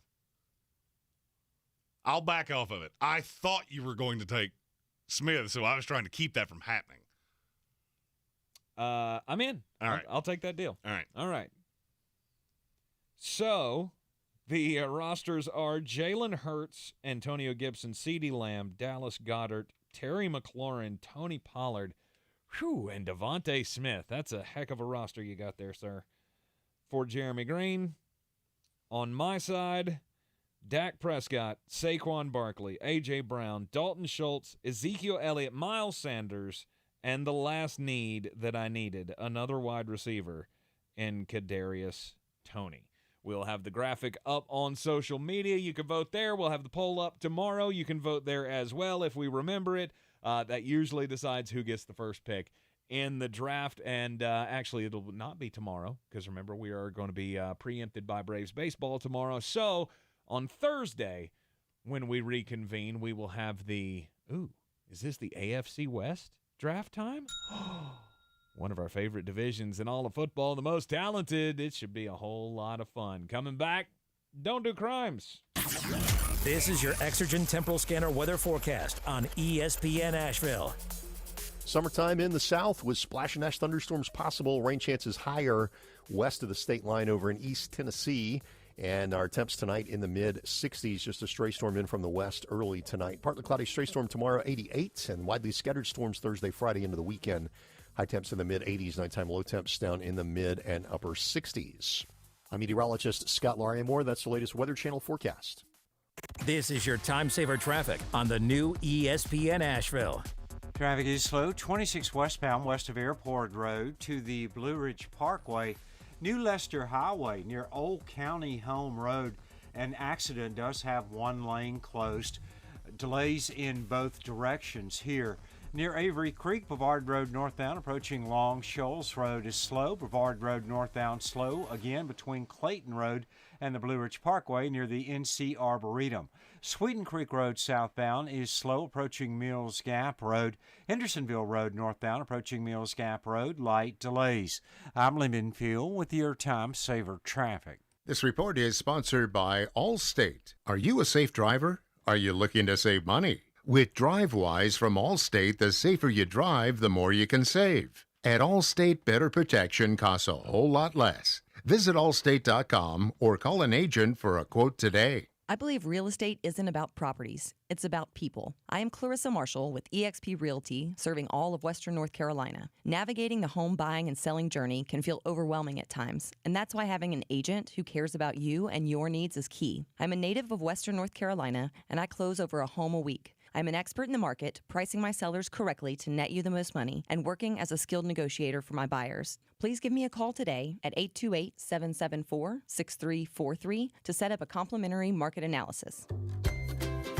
At Ingles, we're all in for summer. Whether you're hitting the trails, hitting the water, or hitting the golf ball, we have everything you need for the perfect picnic, the greatest grill out, and the best beach vacation. We know that the mountains are calling, the open road awaits, and that pool party is ready to rock. So head on over to Ingles and stock up on all the goodies to get you through your summer of freedom. Ingles, low prices, love the savings. Rogue Combat Club, Asheville's home for comprehensive martial arts training, has a goal for our community, one that's stronger, more fit, and unwavers in its support of one another. Rogue Combat Club's instructors have competed at the highest levels and offer classes for everyone from young children to adults in Brazilian Jiu-Jitsu, Muay Thai, and wrestling. Rogue Combat Club classes can help you boost your self-confidence and self-defense skills while weeding out the egos and intimidation found at other gyms. Join today at roguecombatclub.com. Everyone's heard about the housing market and this being the best time to sell a house in years. But the same thing applies to cars. Whether you're looking to buy a car, trade in, or sell that car in the driveway collecting dust, Fred Anderson Nissan of Asheville wants to buy your car. They have 2 on-site managers that work with Kelly Blue Book to give you top dollar for your vehicle. You can even have your car appraised instantly at AndersonNissan.com. Stop in and visit them today at 629 Brevard Road in Asheville or call them at 828-365-1663.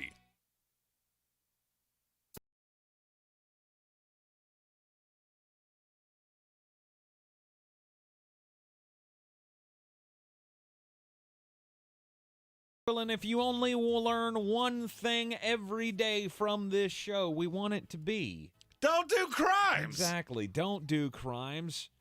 Crime doesn't pay, children. We were all taught that as wee little babies.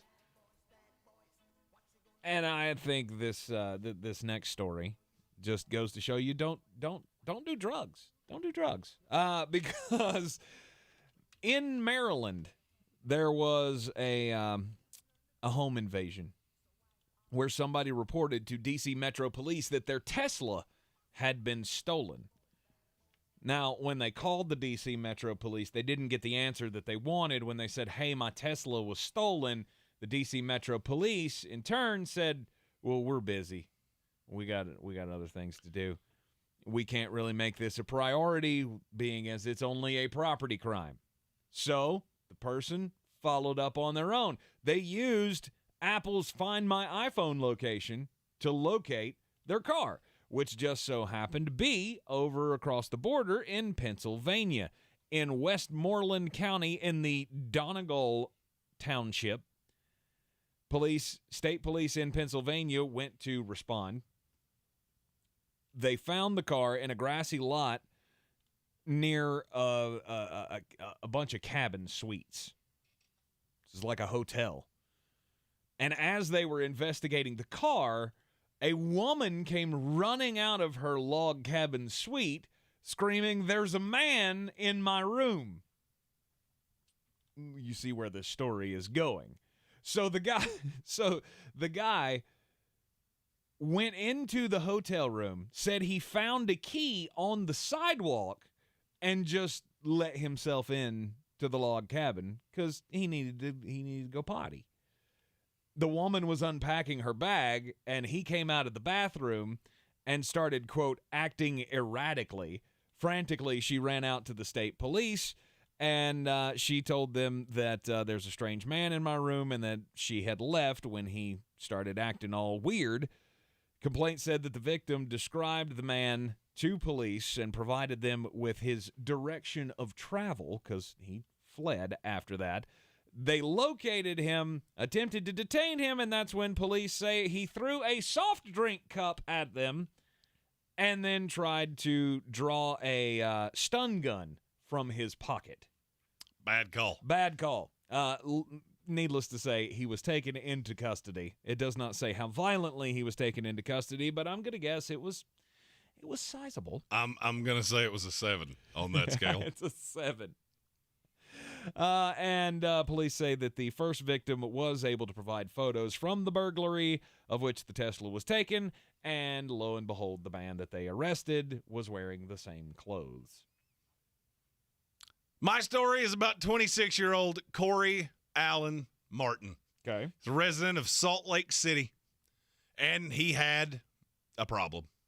He was hiking, doing a little hiking, and he came upon a spider.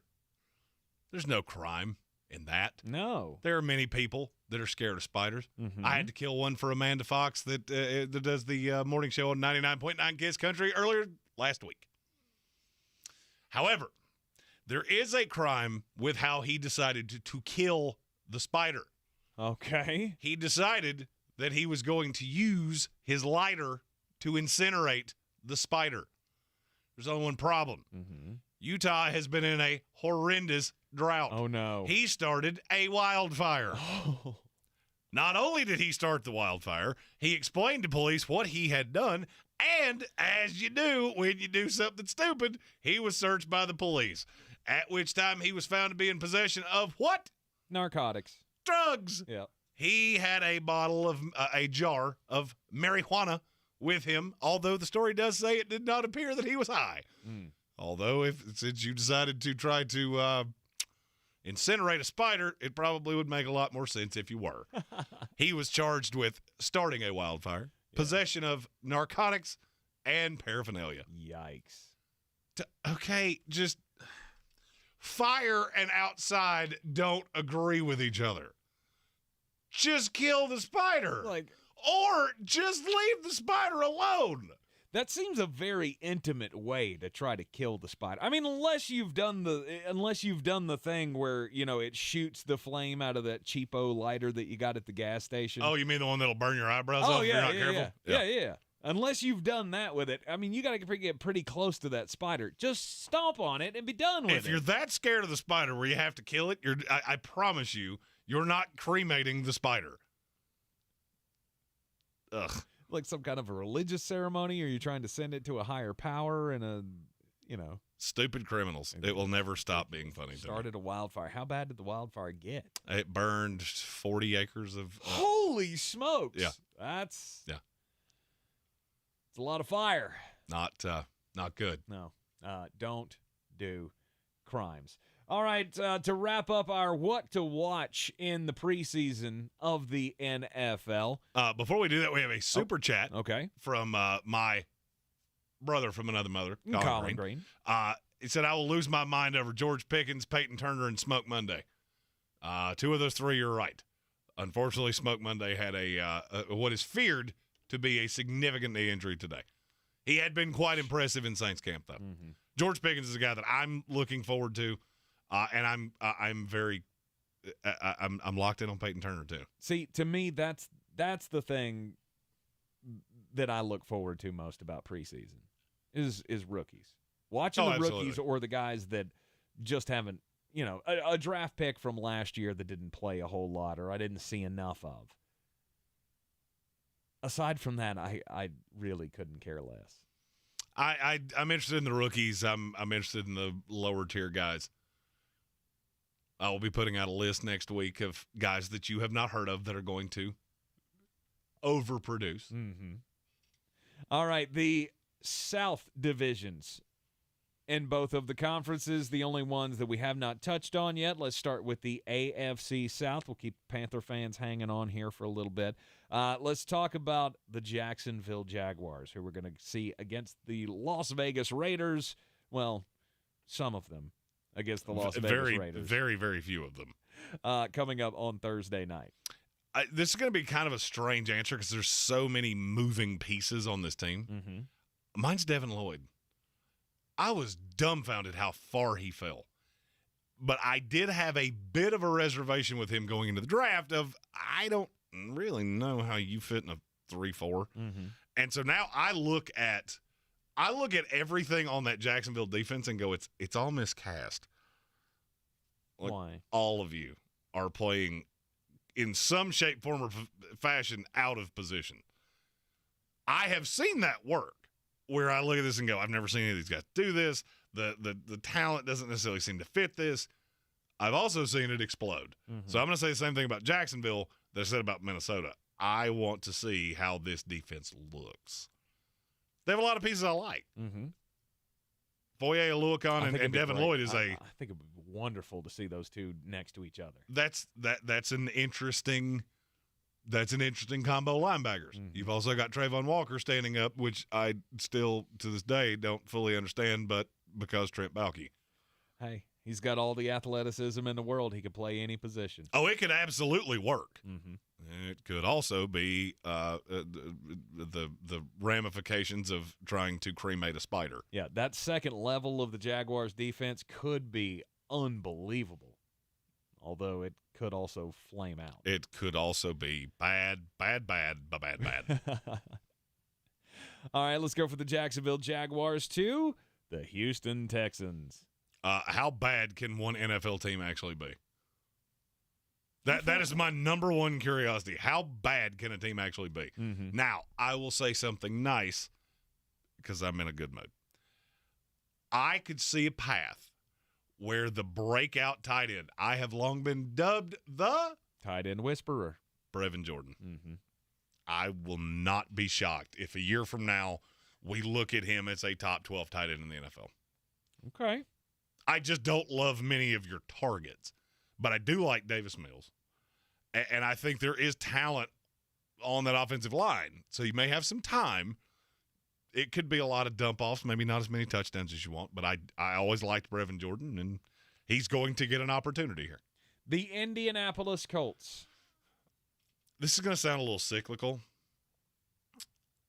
I like the defense. Mm-hmm. So I'm not going to say anything defensive.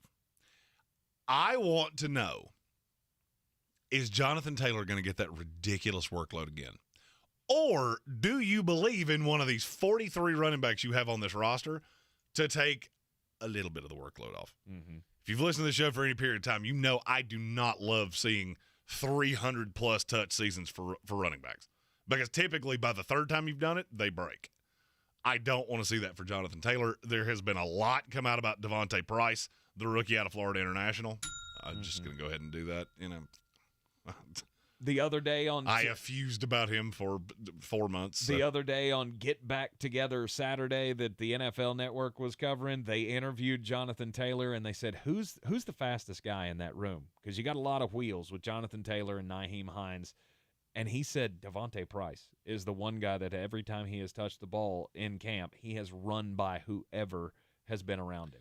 They have a lot of assets. You just got to figure out which one it is that you're actually going to give tote to.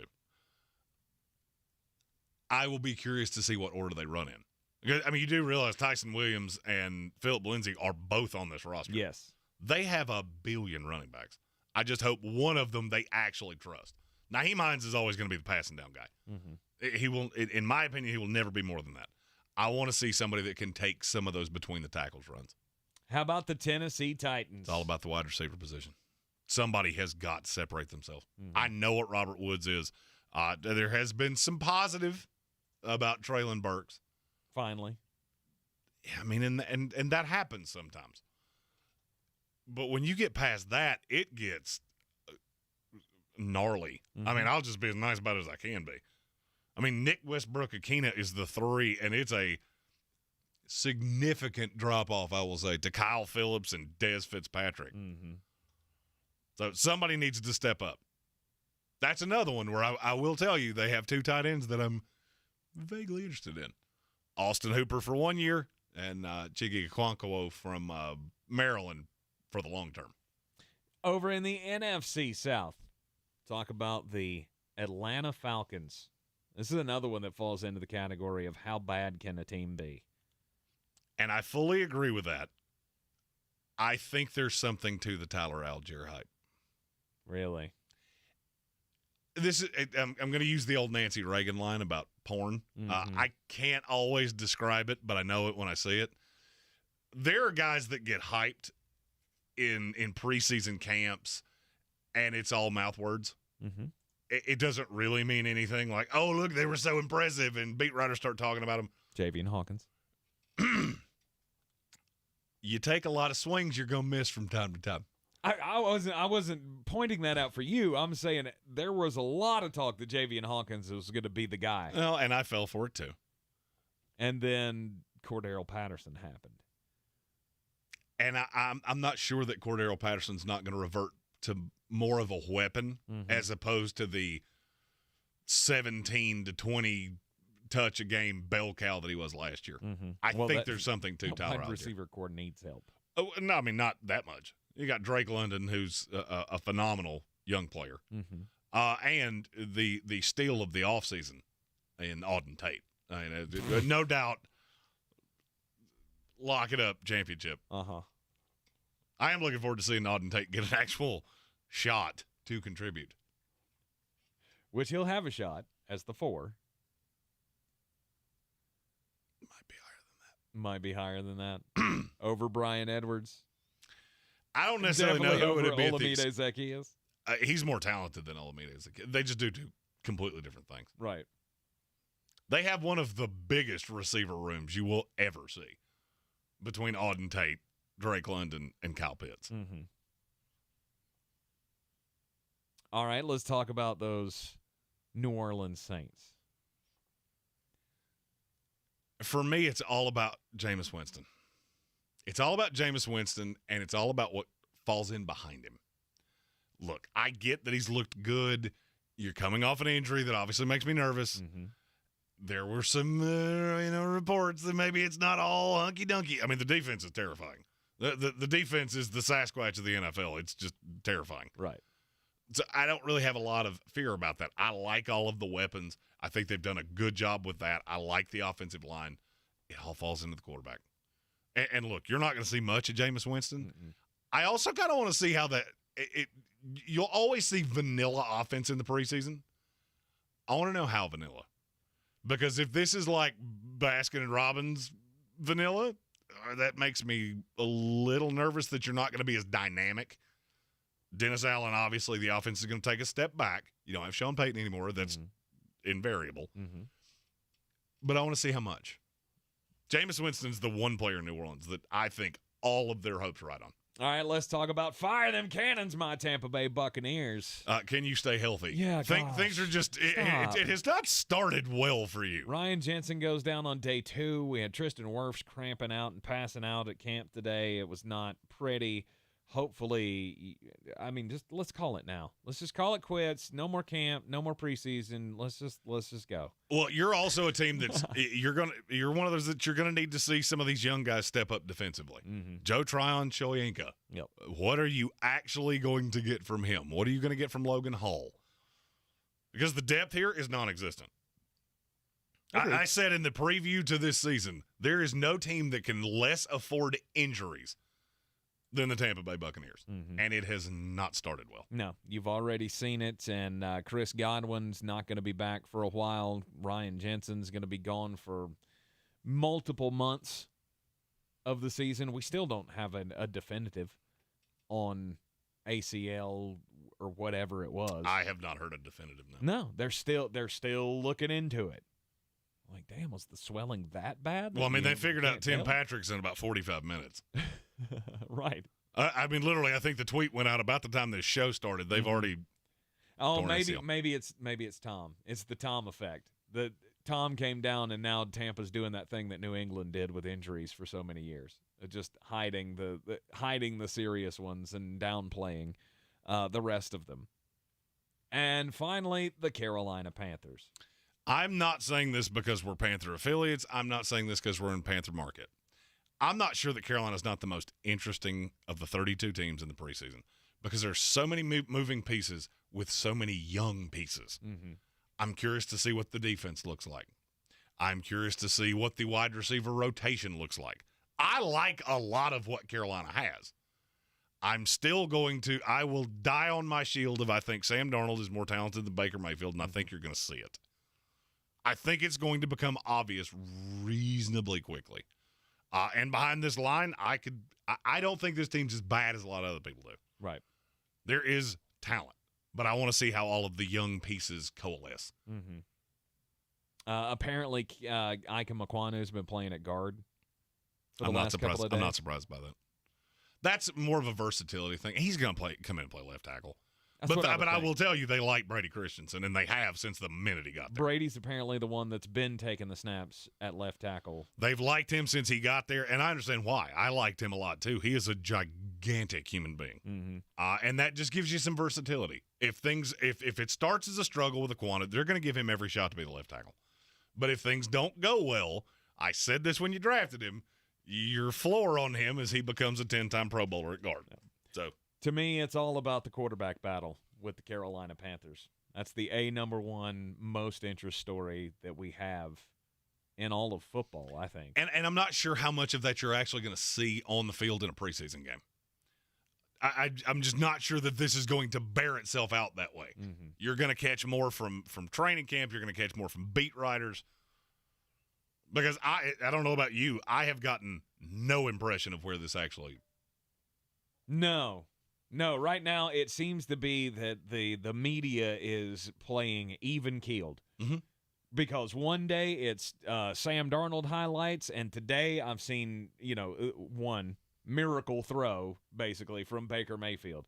Great throw to Robbie Anderson. And you can take this however you want to take it, because this is one of those things you can look at it as a positive or you can look at it as a negative. Virtually every one of those stat lines or highlights I've seen has been against the twos. I haven't seen a thing that was really impressive against the ones.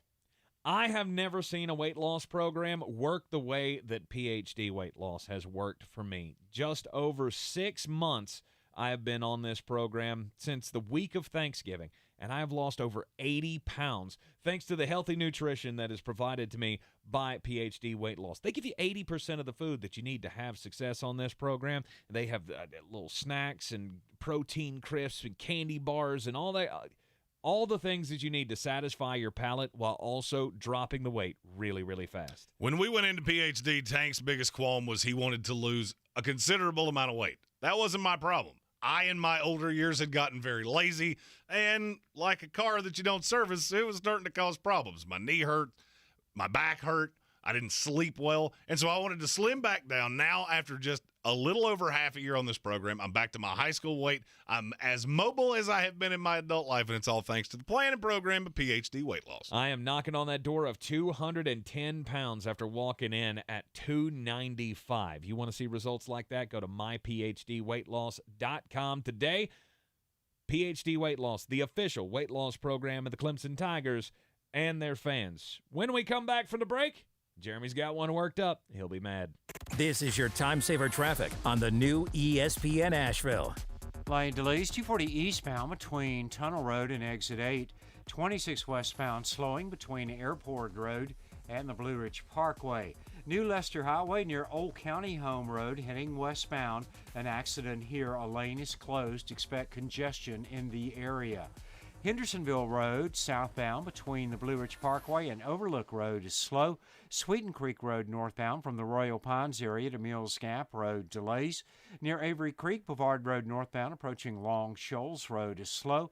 Brevard Road again northbound, light delays between Clayton Road and the Blue Ridge Parkway. I'm Lyndon Fuel with your Time Saver Traffic. This report is sponsored by Taco Bell. Try Taco Bell's new cheesy double beef burritos now. A melty 3-cheese blend with nacho cheese sauce and double the seasoned beef in classic and spicy. At participating stores for a limited time while supplies last. Prices vary, tax extra. Double the seasoned beef as compared to beefy melt burrito. I'm Hannah Waddingham, and this is Hustle Rule, an audio docuseries featuring the untold stories of women soccer players around the world. From the streets of Santos, Brazil, to a truck smuggling Afghan refugees bumping along a road in rural Denmark. These are the stories of players willing to risk everything for the game they love. Listen to Hustle Rule on the iHeartRadio app or wherever you get your podcasts. Won't stop for nobody.